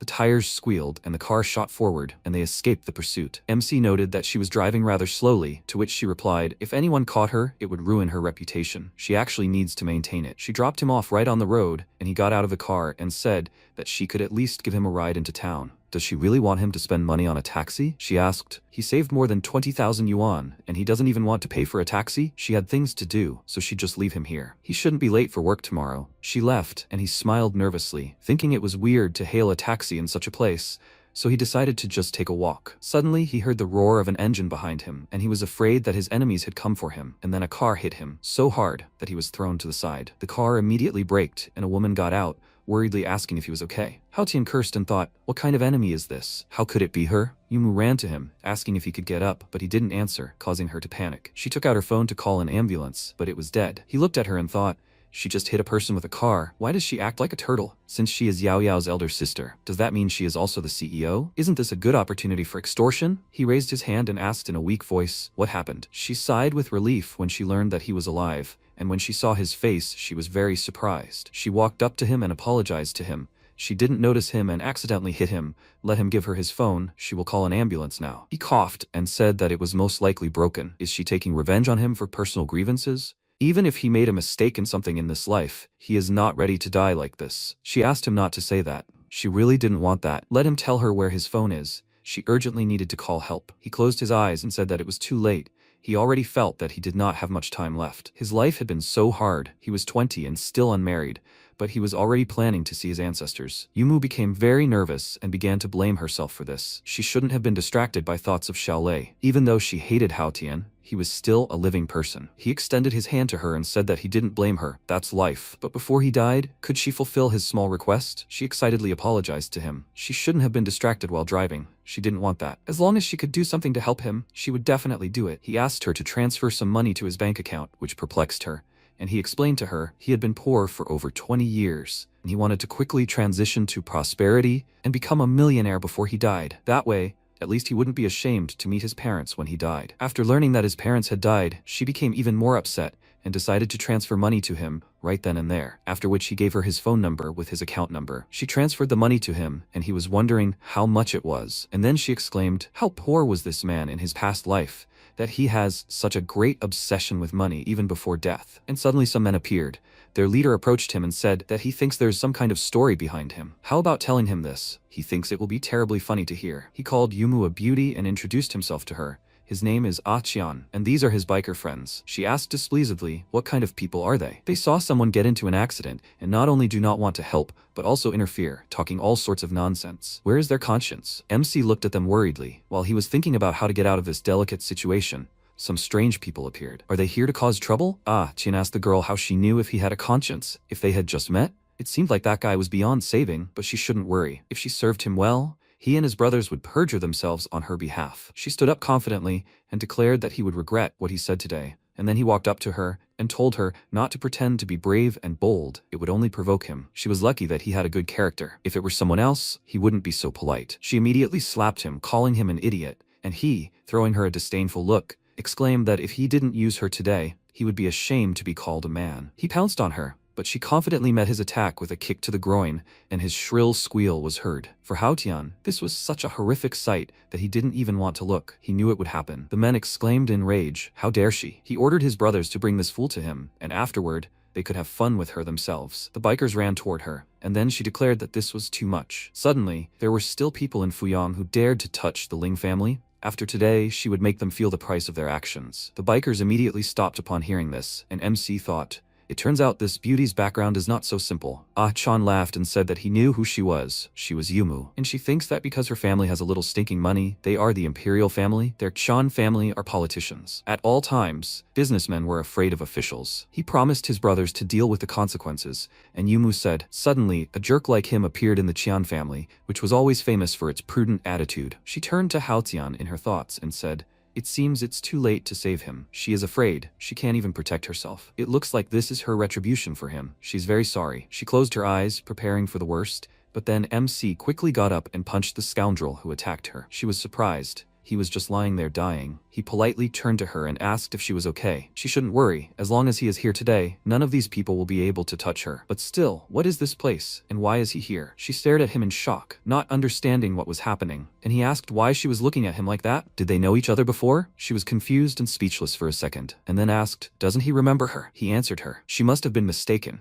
He had been collecting herbs on Mount Wudong all his life and had just come down. Suddenly his head was spinning and his vision went dark, and he woke up here. He looked at the bikers and asked, what was wrong with the people in front of them? They were dressed so strangely. Could they be members of a demon sect? How dare they rob a woman and oppress kindness in broad daylight? Today, a deity must act on behalf of heaven, punish evil and promote goodness, to live in accordance with the earnest teachings of their predecessors. Yumu thought, what is there to talk about? Did the blow cause brain damage? But he speaks so confidently about it, it doesn't seem like he's pretending. One of the bikers turned to the leader and asked if he could be some kind of hidden cultivator. Maybe they should be more careful? Qian slapped him in the face and called him an idiot. This is reality, not some kind of novel. Haotian turned to Yumu at this time and told her not to worry. In the Tang Dynasty, evil people will never be allowed to do evil. Let her wait here for a while. He will go defeat those evil people to keep her safe. She felt uneasy. Why did this guy suddenly become so polite? Could it be that he was killed by her and then became possessed by a Taoist priest from the Tang Dynasty? Chen pointed his finger at him and ordered his brothers to finish off this idiot,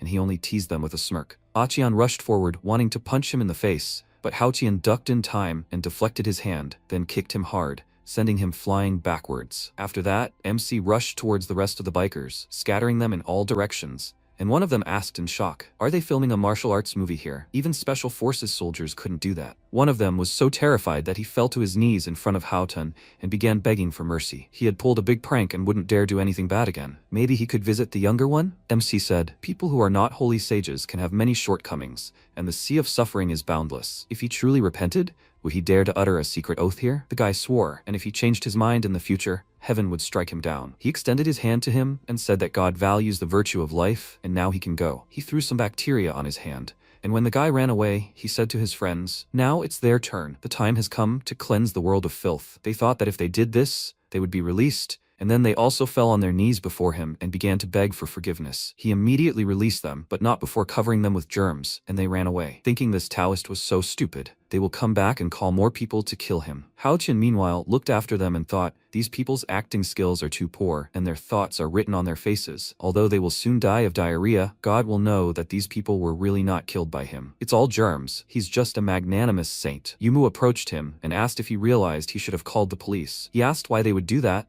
and she told him they needed to be detained. MC advised her not to bring up past grievances. God believes that everyone can change. If a person asks God for mercy, they should spare him and give him another chance. She agreed with him and asked if she could find out the elder's name so she could thank him later. Hao Qian hesitated. He just received $1 million from her, and now she wants to reward him again? He thinks it's not that simple. Is she testing him? He told her that he has a first and last name given to him by the master.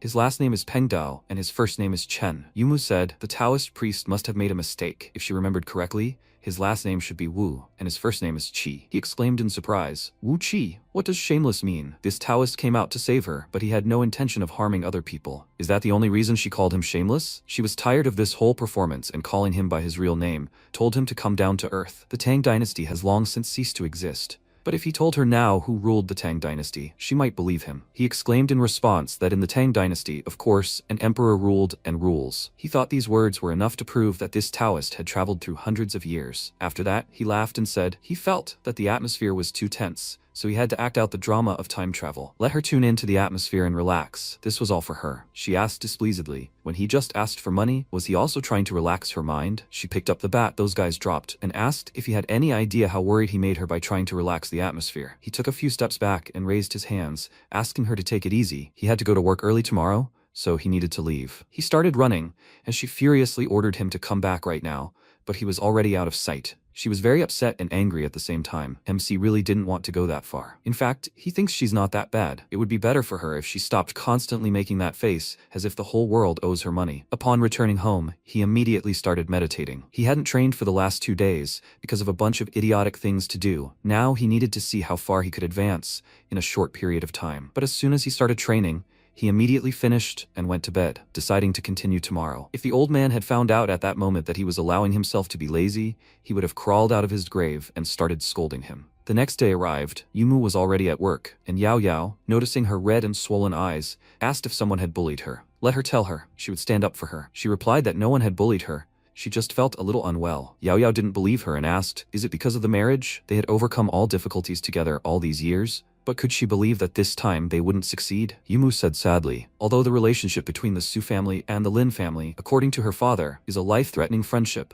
Without Su Taohai, her father would not exist today. Yao Yao said that she had several candidates to choose from, but they all seemed a little unreliable to her because she was so beautiful. Even if she resolved matters with her fiancé, there would be other unnecessary troubles. Yumu resignedly noted that finding the right person wasn't that easy, and asked what she thought of Hao Tian. Her gaze dimmed for a second, and then she walked up to her desk and exclaimed, she doesn't want him to pretend to be her boyfriend, does she? She told her that she felt he valued money, but not people, and they were running out of time. Xiaolei had recently finished researching the US market and should be back soon. Yao Yao objected, but she didn't let her speak because her mother had called. She went to the window and asked if something was wrong. She told her that Xiaolei had returned from the US and that they would all be gathering for dinner tomorrow night. She wanted to tell her in advance, not to be too stubborn. She was no longer a child, she should be more reasonable. Her father's situation was very bad, and it was best to let him go happy. Yumu answered resignedly that she understood, then ended the call and turned to Yao Yao, saying that the situation had already changed. He was back. They didn't have time to discuss this anymore. She should hurry up and call Hao Tian. Yao Yao agreed and left, and she thought, he has pretty good acting skills.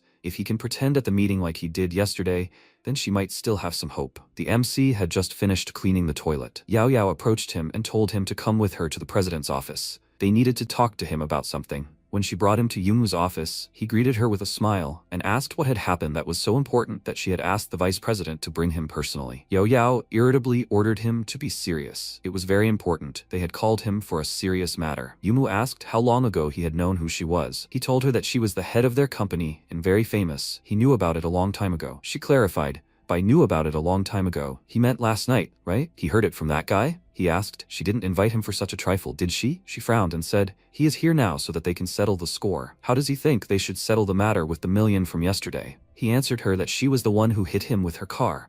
At that moment, he even thought that he had said goodbye to his life, and he thinks it was fair that he received compensation for emotional damages. Once money gets into his pocket, it never leaves. Yumu exclaimed that even according to the law, the amount of emotional damages cannot be 1,000,000. And he responded by saying, if she asks him for the money back, he can only tell her with regret that he will never give it back. He didn't force her, she volunteered. This gift was legal, and she wouldn't be able to return it. She smirked and said that she was sure he knew a lot about the law, but she guarantees that they will win the lawsuit. He asked, so, was she threatening him? She got up from the table and answered him. She didn't mean to threaten him. He might not give her the money back, but instead he would have to do something for her. He smirked and said that he knew she was a generous person. If she is so kind, how can he help her? She told him about the party at her place tomorrow, and that he would be acting as her boyfriend. She was sure that he would succeed. Yesterday, for a moment, it seemed to her that he had arrived here from the past. He had impressed her so much with his acting. He asked again, confused, did she want him to pretend to be her boyfriend? Had he understood everything correctly? She confirmed it, and he excitedly said that with his background and appearance, no one would believe it if she said that he was her boyfriend. But she didn't care whether other people believed it or not. She just needed him to be present. Hao Qian offered to let his friend help her since he was better at it,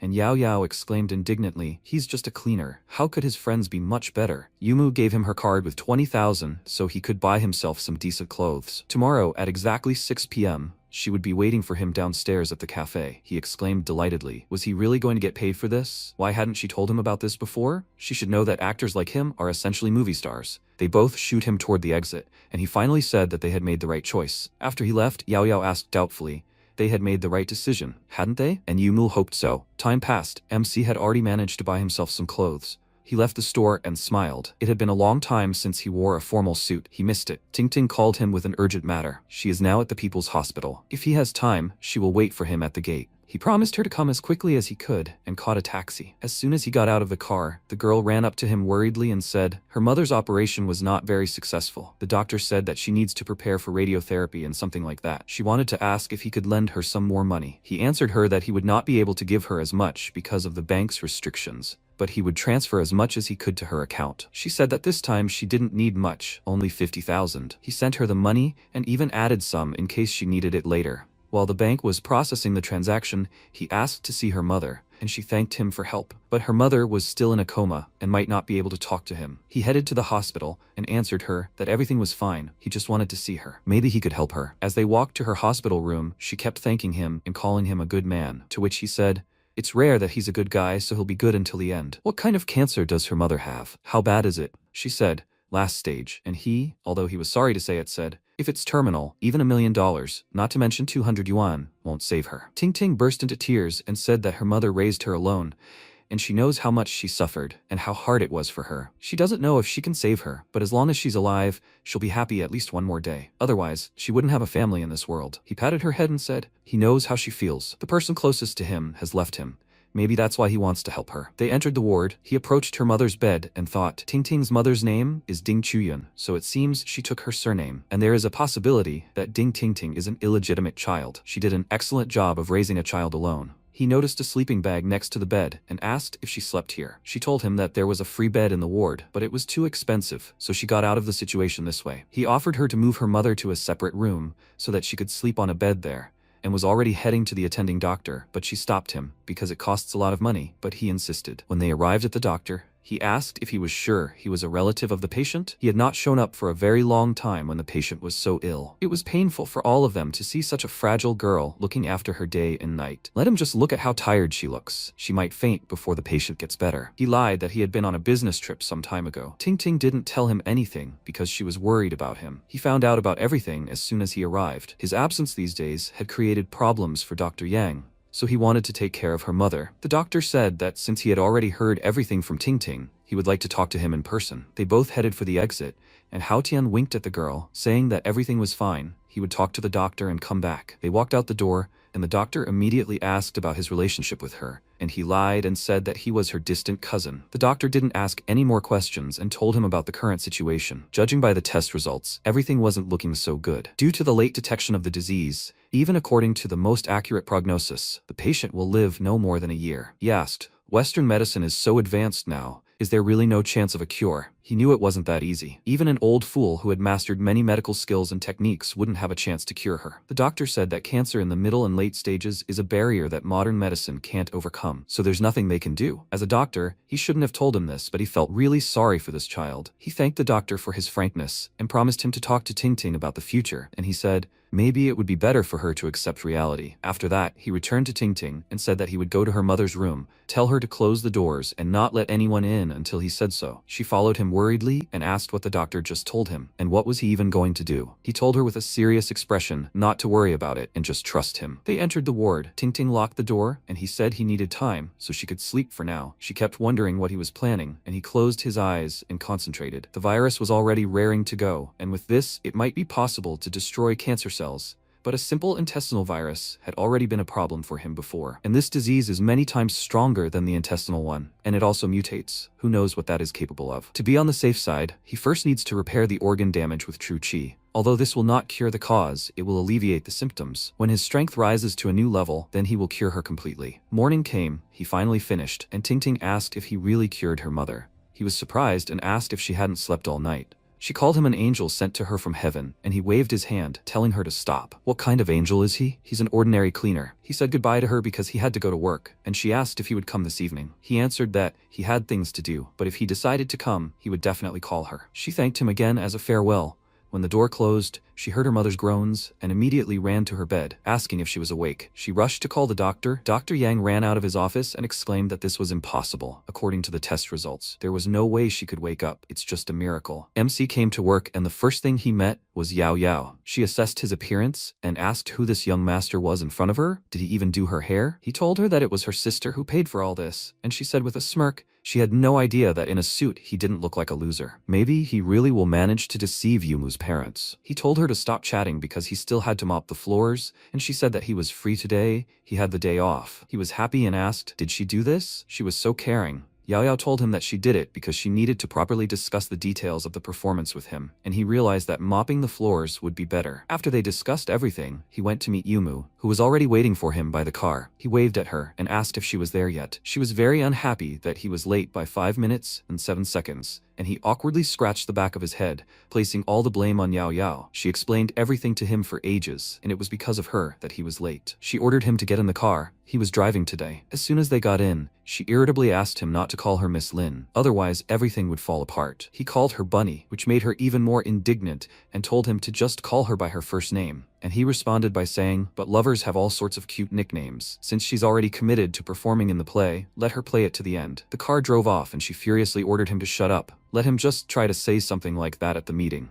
While they were driving, Yumu asked if he even knew how to drive. Haotian replied yes, but he didn't have a license. Yumu screamed, is he kidding me? Let him get out and she'll take the wheel. He asked again, why is she reacting like that? The road here was bad, and if she drove, they'd definitely be late. After a while, they parked, and Haotian said they were early too. She asked in surprise, are you sure he doesn't have a license? He replied that he wanted to take the exam, but needed money, so he gave up. Yumu asked, is 4,000 really money now? What a cheapskate he is. He replied that he was a cleaner, and 4,000 was money to him. Yumu asked him not to get caught in this conversation. Did he understand everything? She herself didn't understand how he drove so easily and why such a talented person chose to work as a cleaner. Why did she feel like he was not who he claimed to be? Haotian asked her to take his arm. He was her boyfriend after all, and they walked like a goose and a duck. She asked again, what was he talking about? He could only dream of such a thing. Haotian approached and said he was warning her right away that if the performance was a failure because of her, he wouldn't be responsible. She took his hand in annoyance and asked if he was happy. He called her sweet and said they could go then, causing her to blush. When they entered the restaurant, the entire group was already assembled. At the table sat the former chairman of the group, her father, Tianhe. Next to him was Yumu's stepmother, Yu Qing. Tianhe said he was addressing Haitao and drinking to his health. He should forgive Yumu for behaving like that last time. Tianhe told him to drop it. They were his people, and they would settle accounts. He shouldn't drink to his condition, and besides, Xiaolei wasn't offended. He should forget about it. He was the company president. And at that moment, Xiaolei himself said yes, this is definitely the limit of this Yao girl. Let them not blame Yumu. Tianhe said it was almost 6 o'clock, and Yumu was still not there. Let her call her quickly. The boss would be here soon, and he couldn't wait for her. Yu Qing replied that she had just called. She was already on her way. There was traffic, and she couldn't fly. Tianhe said that he always spoiled her because she was capricious. Let her at least look at Xiaolei. Yu Qing replied that girls are always like that.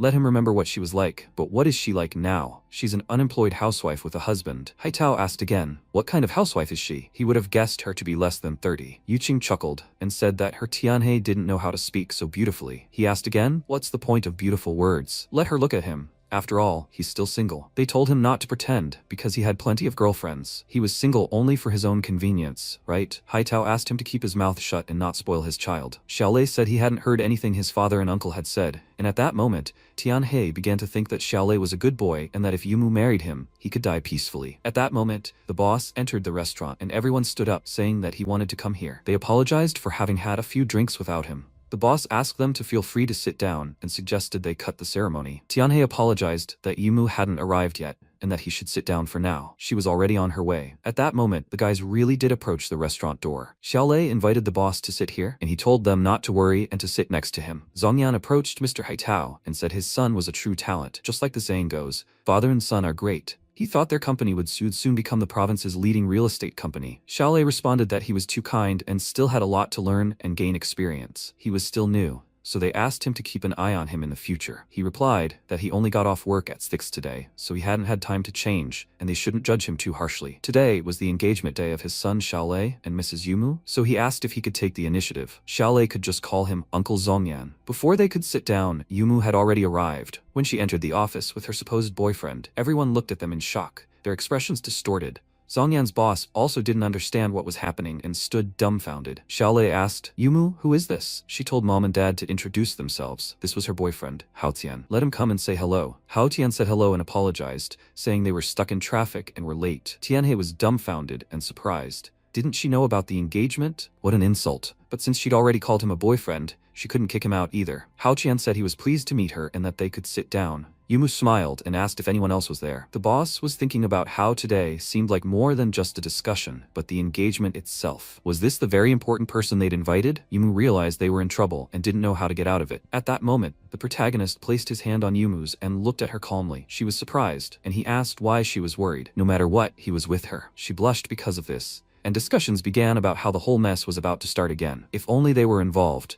that wouldn't be so bad. But as it is, it's very awkward in front of Zongyan's boss. At that moment, he slammed the table and jumped up, and Tianhe asked him not to be angry and at least offered to eat together. This is some kind of misunderstanding. Yumu realized that everything was lost, and Hao Qian thought that this guy looked familiar. At that moment, he realized who he was. It was that same old geezer. What was he doing here? Now he definitely wouldn't have a peaceful life. Hao Qian also stood up, frightened, and asked why he came. With his character, it wouldn't end well. Not here. He can't reveal himself. The boss realized, oh my god, the instructor, is he here? He hadn't seen him for several years. If not for his rescue back then, there would be no Zongyan today. After these words, he took a special stance and paid his respects. At that moment, he froze and realized he'd known this guy had this habit. Was the instructor really on a secret mission? This was bad, and he needed to figure something out. They shook hands, and the boss greeted him and said, Mr. Hao Tian, this is Zongyan, the city police chief. He's glad to meet him. Hao Tian said he was so polite and even embarrassed. He was angry because he was so bad at pretending. After all, he told him to be more modest. Did he really just go for the handshake? He was begging him to remember the difference in their status now, and those around the table were stunned by what they saw, wondering what was going on. Why was Chief Zongyan saluting and shaking hands? Could this Hao Qian really be something special? Hao Qian smiled and thought, this is a scoundrel. They're already starting to suspect him, so let him figure this out on his own. Zongyan smiled and said that they said the group's chairman, Yumu, was a very talented woman in town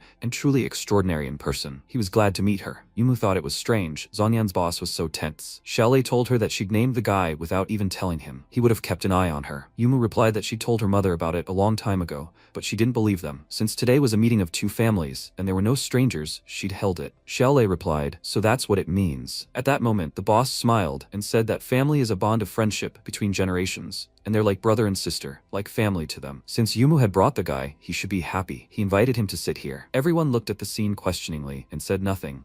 And while Zongyan continued speaking, no one frowned. He saw that Hao Tian was a distinguished man, certainly not an ordinary person, and absolutely reliable. He and Yumu are a good match, and his daughter now has a support system. He should be happy about that. At that moment, Tianhe silently apologized to Haitao, as he hadn't expected things to turn out this way. Haitao also silently thought, let the children sort things out themselves. It's better for the old men to stay out of their affairs. Even if there's no wedding, they're still inseparable friends. Yumu wondered why he was so reliable. He was the police chief, after all. Could he really be blind? Tianhe apologized to Zongyan for coming for nothing, and he suggested they all get a drink. shrank. Xiaolei was shocked by what was happening and realized that this Hao Tian was either a fake or they'd just gotten together. She'd brought in a fake guy to make him back off. She was underestimating him too much. He will definitely disgrace her boyfriend, which he will remember for the rest of his life. At that moment, he stood up and said, Mr. Haochen, their Yumu has always been a homebody, outside of work, and he didn't think he could seduce someone like her. Yumu thought it was his time to prove himself, so he should pull himself together. Haochen replied that he understood, and said Mr. Xiaolei was joking. Xiaolei replied that he was just joking and shouldn't take it seriously. He wondered silently if she was making fun of him. Haochen replied that he was joking too, and laughed.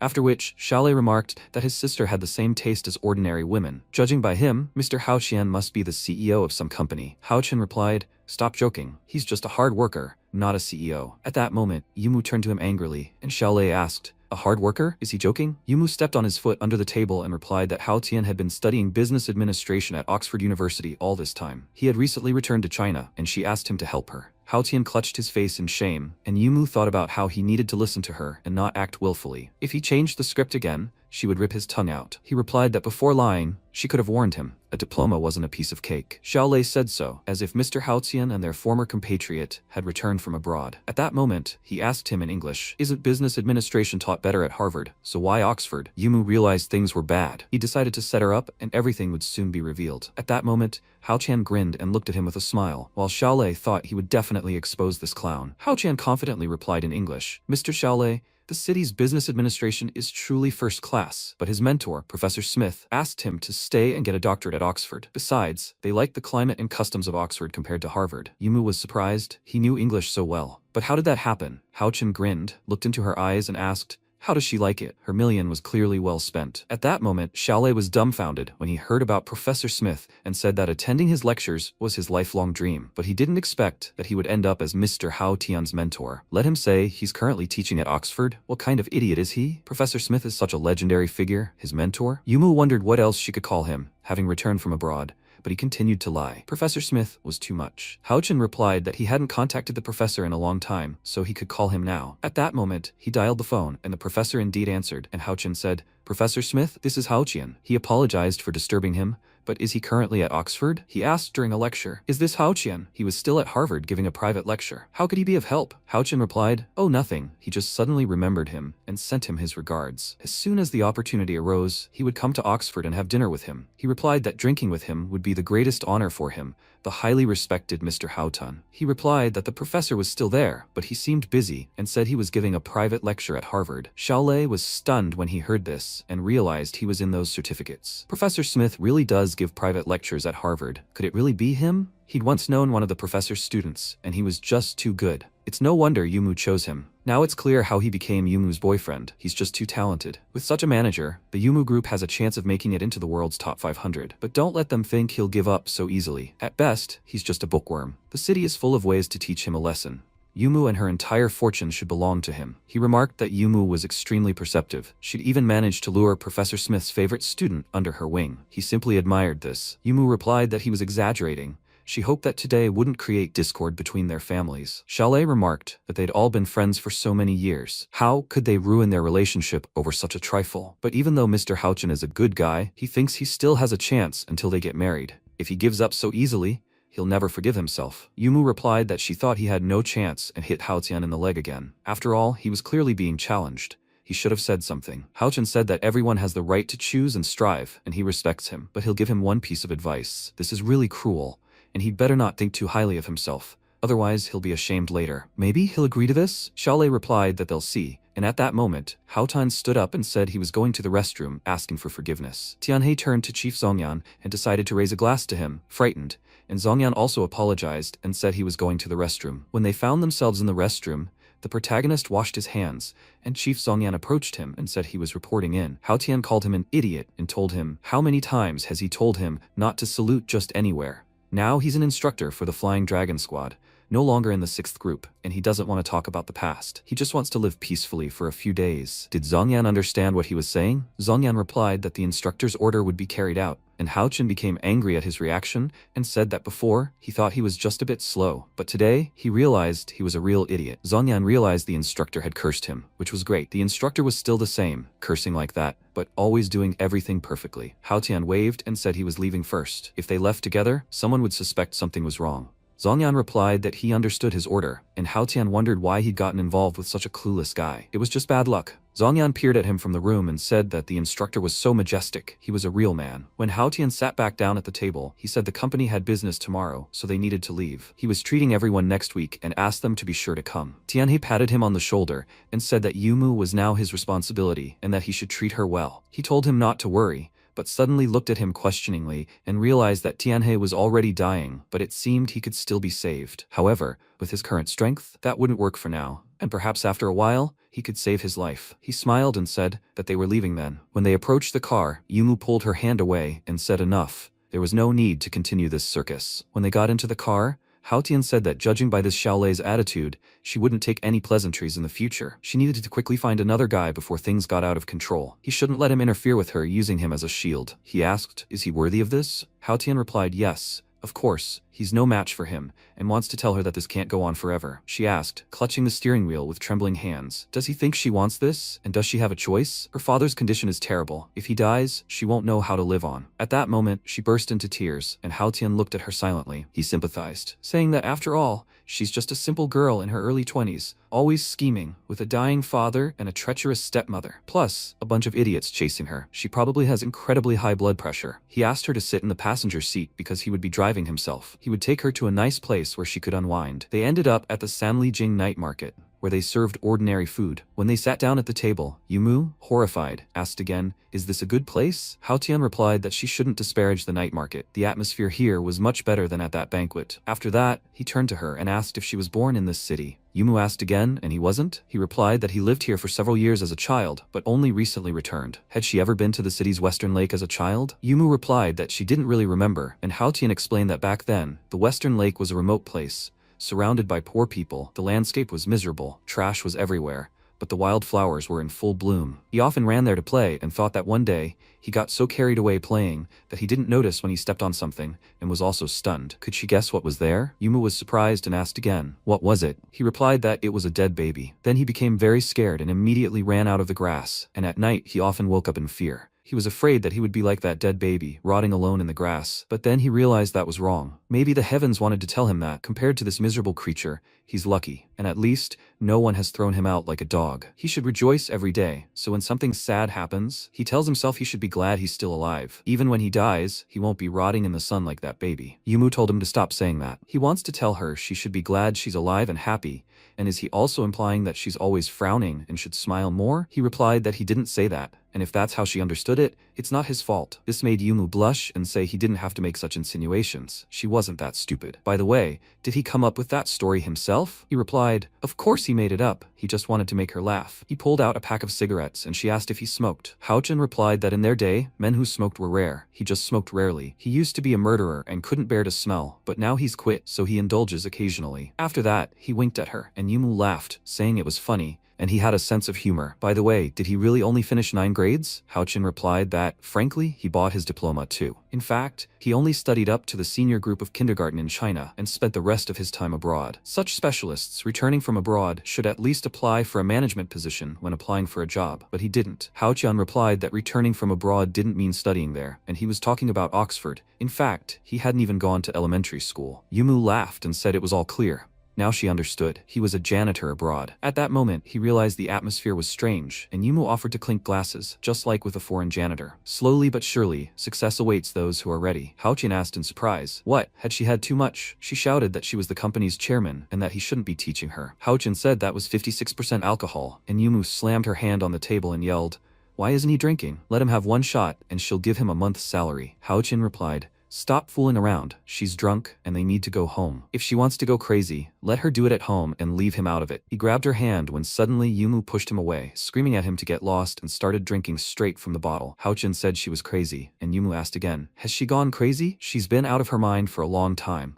He just said she was dragging him into it, but he'd been thinking the same thing all day. Yes, she's a loser and a coward and can't even keep her father in line. She worked so hard for the company, and they say her pretty face did it all for her. At that moment, she smashed the bottle in anger and continued screaming that even her classmates didn't want to talk to her, saying she was arrogant, played hard to get, and was trying to charm men. The guys around her were surprised. What happened? Did they fight? Yumu blurted out that she was really hurt when she saw her dad. Haochen didn't know what to say and remained silent. and Yumu continued saying that she was, when suddenly he simply came up to her and hugged her. He put the money on the table and asked the owner to pay. After that, he lifted her onto his back and asked where she lived. He would take her home, but Yumu replied that she didn't want to go home, and Hao Tian didn't know what to do with her now. She fell asleep right on his shoulder. They walked like that for a while until Hao Tian entered the hotel. He greeted the receptionist and asked for a standard double room. She apologized and said that there were only rooms with one large bed left. He became embarrassed and said, "Then with one bed." When they entered, he laid Yumu on the bed, and she immediately fell asleep. He silently looked at her, then said no, Hao Chen wasn't the type to take advantage of other people's weaknesses and that he'd better wash his clothes first, otherwise he'd sweat it all over while carrying them. He began to undress, and Yumu silently asked herself, "Is this Hao Tian?" She became embarrassed and didn't understand why he was undressing. Her head spun, and turning around, he asked when she'd gotten her clothes so dirty. Fine. He'd do her laundry while he was at it. How had she even managed to pull those clothes on? Damn, taking off her skirt was a complete hassle,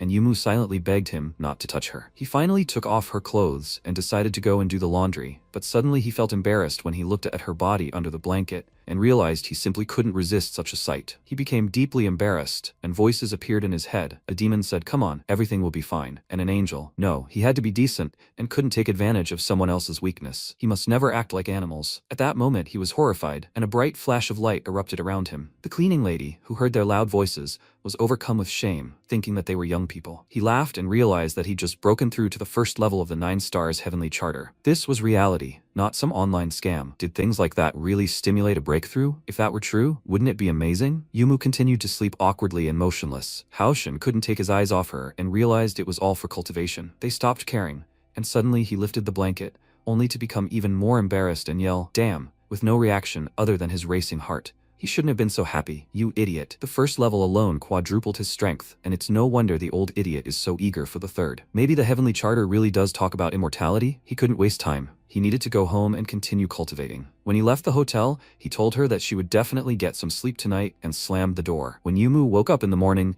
she screamed his name and told him to die. Let him get out of here. Suddenly, she looked around and asked where her clothes were and where they had gone. Where was Hao Tian? Why wasn't he there? When did he leave? She didn't remember anything. She went into the bathroom and saw that he had washed her clothes, but he still saw her body. She wouldn't let this go. Sometime later, in her company's skyscraper, she informed him that, as of today, he had officially been transferred to the president's office, and here was his workstation. She, Yining, was his chief assistant, and from now on, she was responsible for his future work. He replied that this was good, and when she led him into the office, she said that was it. President Lin was leaving, and it was time for her to work too. If he wanted to get what he wanted, he should catch up and be smart. He wondered why he felt like she had a murderous aura about her. At that moment, Yumu approached him and asked, "Why is he sitting here? His job is laborer, isn't it?" He replied that he had just finished cleaning the office and would do it again at lunch. If he was missing anything, she should just tell him and he would do it. Yumu was surprised that he was so accommodating today and didn't understand what was going on. Had he cleaned her office? Hao Tian replied that he hadn't yet. She had just arrived and he was afraid to enter without asking. She told him to grab a few things and come see her in the office. When Hao Tian entered, she asked him to close the door. He poured water and sat down on the sofa,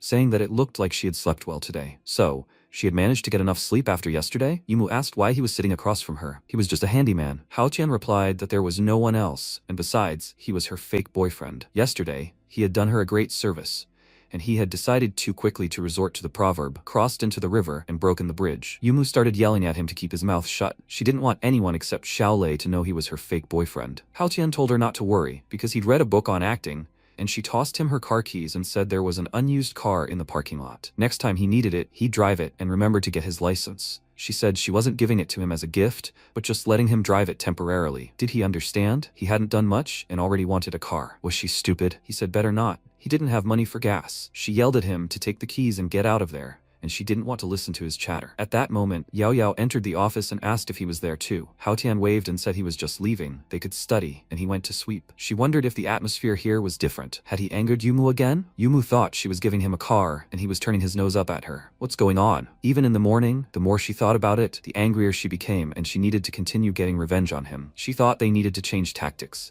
They were punishing him too softly so far. Yao Yao told her to be frank, and Yumu said this guy was naturally cut out for physical labor, so she proposed a new system. Under the guise of training, she wouldn't force him to help Yining translate documents, and they'd set his salary as a general laborer's. If he didn't complete the task, they'd release him from that salary, and while they were resting at home, he'd sweat like a pig in the office. The very thought made her happy. Yao said he'd only finished 9 years, so wasn't it too much to force him to translate? Yumu screamed, let him do something he's incapable of. Yao saw that she was fuming, and Yumu said she was afraid he wouldn't be able to handle it, and that she'd better have a psychological conversation with him. By the way, how did everything go yesterday? Yumu said everything was fine, they sorted it out, but she needed time to finally let go. Yao smiled and asked again, is that true? So he's not that useless. Are they really just pretending? She didn't come home last night, so was she really with him? Yuma was incredibly angry and started screaming that it was absolutely out of the question. Why would she be with that idiot? She was in the hospital all night. Yao asked again, why did she get so upset? She was just joking. Or was he clinging to her and taking advantage of the opportunity? Yumu became embarrassed and said the wrong word. He saw her naked. When the protagonist went out to the parking lot, he saw an expensive car parked nearby and asked, is that it? He got in and realized it really was new. The smell hadn't yet faded. He looked at his phone and wrote that he would be there soon. He was told that they were waiting for him at the western gate and they needed his help. He said to come down in 10 minutes. Then he stepped on the gas and drove into town. He drove calmly for a while when suddenly a guy in a yellow car drove past and shouted that it was a nice car, but he'd still catch up with him. And his girlfriend asked, Yulei, why was he swearing so much? He could dye his hair later. He was studying at university and didn't need to act like a street thug. Yulei replied that he understood, and the girl said she hoped he knew that more than a dozen bikers were killed last night. The police were still silent. Did he know anything about it?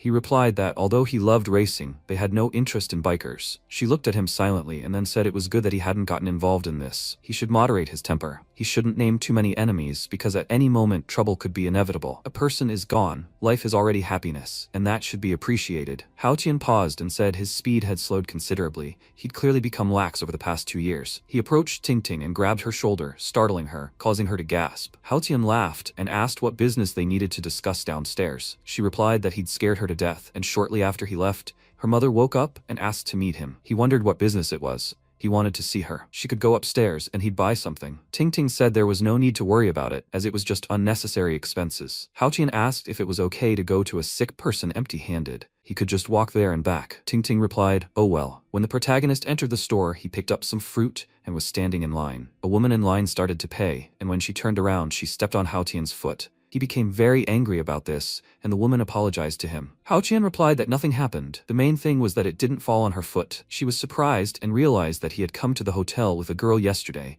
and Hao Tian had asked if she was the receptionist. What a lucky meeting. This made her feel very embarrassed, and Hao Tian looked at her questioningly, after which the girl passed by. He followed her outside, and the girl asked if he was following her. Hao Tian asked again, was he following her? Was she even in her right mind? He was just on his way. She turned around abruptly and said that she was warning him not to attack her. She was warning him about this because she knew all about what he did to that girl yesterday. He asked again, what? She replied that this morning, when she was checking out and she had an angry, offended face, he had taken advantage of the situation yesterday. Hao Tian replied that nothing happened between them yesterday. Did she understand? And even if something had happened, what did it matter to her? She started screaming that he was just a scumbag and a scoundrel, and that he had no shame in saying such things. Hao Tian sighed, feeling annoyed, because it was his fault again because of Yumu. When he returned to his seat, Ting asked why he bought so much stuff. He replied that he didn't know what his aunt liked, so he took all he could. So, does he look okay? Ting blushed and replied that when he spoke like that, it sounded like he was going to see his mother-in-law. Hao Tian scratched his head and replied that it seemed true. He was apologizing. At that moment, she passed by and said that she'd finally found her.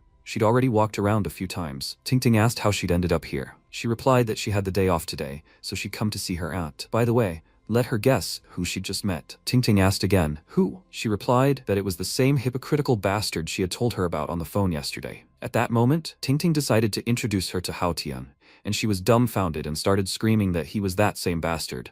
Ting said, Xiaolan, she should stop fooling around. He is her distant cousin. Lan was surprised. Cousin? Where did she get such an unreliable brother? He has a terrible character. The protagonist said, stop. What did she dislike about his character? She raised her index finger and shouted, he rented a room for an affair. That's why he has a terrible character. Ting held out her hand and said, stop it. The protagonist said, renting a room does not equal an affair. She had overdone it. He didn't know where she lived. He had to leave her somewhere. He couldn't sleep on the streets. Ting looked away and said, Lan, you can't talk about Brother Hao Tian like that. He is not what she thinks. Brother Hao Tian, he shouldn't pay attention to Lan either. She has such a character. Then Lan asked, Ting, is he her distant cousin? Who knows why he came now? Maybe with impure intentions. Ting shouted, stop it, Lan. She shouldn't complicate things, okay? Mom just woke up. Can she calm down a bit? The protagonist walked to the door and, turning slightly, said, Ting Ting, he's sorry. All sorts of nonsense has been happening all day today. They can talk for now. He'll go see his aunt. Ting Ting replied, Brother Haotian, she's apologizing. Lan clearly misunderstood him. She's apologizing for her. He waved his hand and told her not to worry.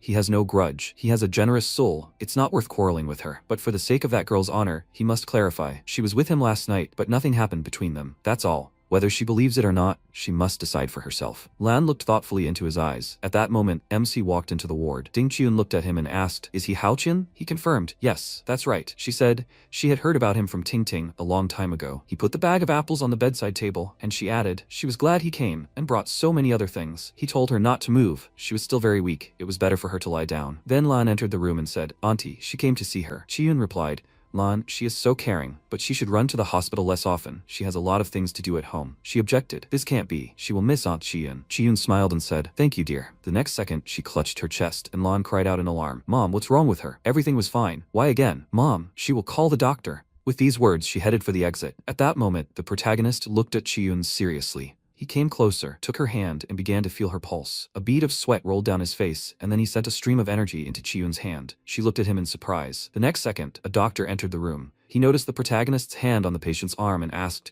Does he understand medicine? The protagonist turned to him and asked, What made him think so? The doctor replied, Chiyun's condition currently seems to be normal. It's very strange she recovered without treatment. He thought, all these oddities began after he appeared. Could it all be connected with him? Then he came closer and said, he too studied traditional Chinese medicine. He had just seen him checking her pulse. If it's convenient, would they come into his office to talk? The protagonist replied, Okay. Yan Yongji thought in surprise. He's not denying it. He definitely did it. After a while, they entered the office, and Yongji closed the door behind them. MC looked at him in surprise, and he bowed and exclaimed, Mr. Haotian, he should let his disciple bow to him. The protagonist replied, Dr. Yongji, he shouldn't scare him like that. He hasn't said anything yet, and he's already bowing to his teacher? Yongji replied, he was able to restore Chiyun's health without the help of modern medicine. For that alone, he deserves his bow. The protagonist smiled awkwardly and said, Dr. Yongji, he did indeed study medicine a little with his mentor as a child, but this was his first time practicing. So, 90% of the time, he was lucky. He is a true specialist in healing and saving lives. Yongji thought in surprise. He never practiced and cured someone just like that? If you think about it like that, what are hospitals for? Then he said, Mr. Haotian, if possible, he would like him to continue participating in the treatment. To be honest,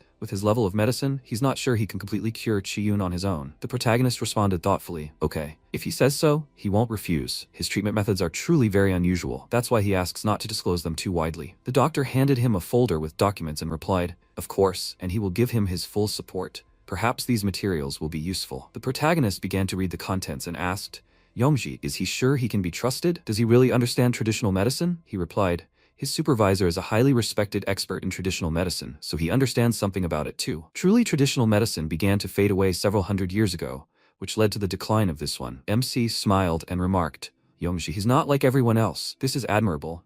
He thinks that if he possessed these skills of traditional medicine, he could be much more useful than he is. Yongji said, Mr. Haotian, he wants to say something. Before he could finish speaking, the protagonist added, although his methods are classified and not passed on to outsiders, if he were to pass them on to his own person, it wouldn't be a violation, right? Besides, he possesses not only high medical skill, but also noble ethics, so he's not too worried. If he wants to learn, then he must kneel. Yongji was surprised, so he's asking him to become his disciple. He thought, the medicine that saved Chiyun from death can't be ordinary. This is a huge opportunity. It's worth kneeling for. The next second, he actually knelt, bowed his head, and shouted, Disciple Yongji greets the teacher. The protagonist laughed lightly and said, he'll send him a few recipes on his phone. He should then study acupuncture and pharmacology. When he has time, he will impart the knowledge in more detail. After that, he handed the phone to the doctor, and Yongji, looking at it in surprise, exclaimed, Thank you, teacher. MC then headed for the exit and, turning slightly, added, He must carefully consider what he received. He replied, Teacher? The student is inviting him to dinner. He begs. He must not refuse. This is a banquet in honor of the initiation into the training. The protagonist replied,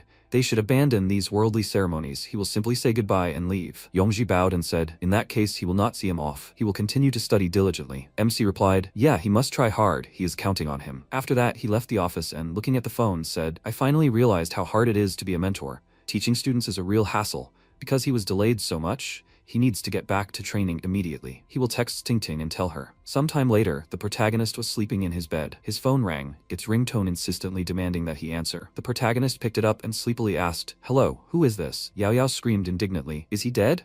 Did he just pick up? He looked at the phone screen and said, Yao Yao? She screamed. He's been absent for 2 days without a good reason. He must come to work quickly. The MC replied. Yes, yes. He's already getting ready. After a while, Lu Yining screamed indignantly. Why should she work for him? If he doesn't want to work, he should just say so. They'll get rid of him quickly. Doesn't he know how many people want his job? He smiled awkwardly and scratched the back of his head. Something urgent had come up at home and he hadn't had time to ask for time off. Yining was indignant. Who doesn't have problems at home? If that's the way things are, everyone can skip work. She'll cut their salary in half this month. Next time, he'll deduct everything. He said, Assistant Yining, she's too strict. Yao Yao then approached them, called Yining over, and remarked, She's a middle manager. She should act prudently and not go to extremes. Cutting off half his salary right away? Is that really the company's policy? Yining apologized and said she realized her mistake. Then Yao Yao looked at the protagonist and said, Hao Tian, they haven't seen each other for so many years. She'd already forgotten the last time she saw him. She believes he had important business at home. Everyone makes mistakes, right? He exclaimed. Miss Yao Yao, she's super. Thank you. Yao Yao thought, but he's great. She deserved to treat him. And then she added, her attitude is right. She deserved to believe in him. So they'll do this. Deduct a whole month's salary. Next time, he'll be fired immediately. Hao Tian was surprised. Huh? Ms. Yao Yao, is she joking? She told him not to worry. If he started working more for the company, such problems would no longer occur. He shouted, Ms. Yao Yao, she shouldn't worry. He may not have any other strengths, but he can work quickly. He can endure difficulties. Yao Yao laughed to herself and thought, he's taken the bait. Hao Chen, he said it himself. Then she said, then he can help Assistant Yining with the translation of documents. He was surprised again. Huh? A few hours later, the protagonist stretched his arms, sighed loudly and said, time's up. Finally home. But the next second, Yining put a huge stack of papers on his desk. He said, come on, Assistant Yining. Does she seriously want him to translate? He doesn't know how. She replied, if he can't, he'll learn. There's a computer over there. He should use a translation program. He said, what a hassle. This is hindering his cultivation. Okay, he better play a little first. He needs to relax. He opened a computer game, then looked at his assistant's desk and thought, oh, she has so many documents piled up, a real mountain. Then he sighed loudly, leaning his elbows on his fist, and said, but he has a kind heart. He will help her, just like a living Buddha. 2 hours later, MC asked, Assistant Yining, when can they leave work? She replied, he can go first. She still has 3 hours of work. After that, the protagonist took a flash drive and said, he translated all the documents. She should take a look. Yining thought in surprise. Translated? Is he kidding? Then she inserted the flash drive into the USB port and thought, oh well, she will take a look. Although, it's probably some kind of nonsense. The next second, her eyes widened in surprise, and she asked, this, she thought. Not only is the translation accurate, but the style is also polished. Then the protagonist walked past her and asked, Assistant Yining, was it she who translated? There seemed to be a few grammatical errors. She looked at him and asked, does he also understand German? He smiled and noted that it was not so. He just talked to a couple of German guys before. He knows how they speak. Yining thought in surprise. Talked? This guy's crazy. Then she asked, Hao Tian, isn't he by any chance a spy from another company? Maybe he's here on some kind of mission?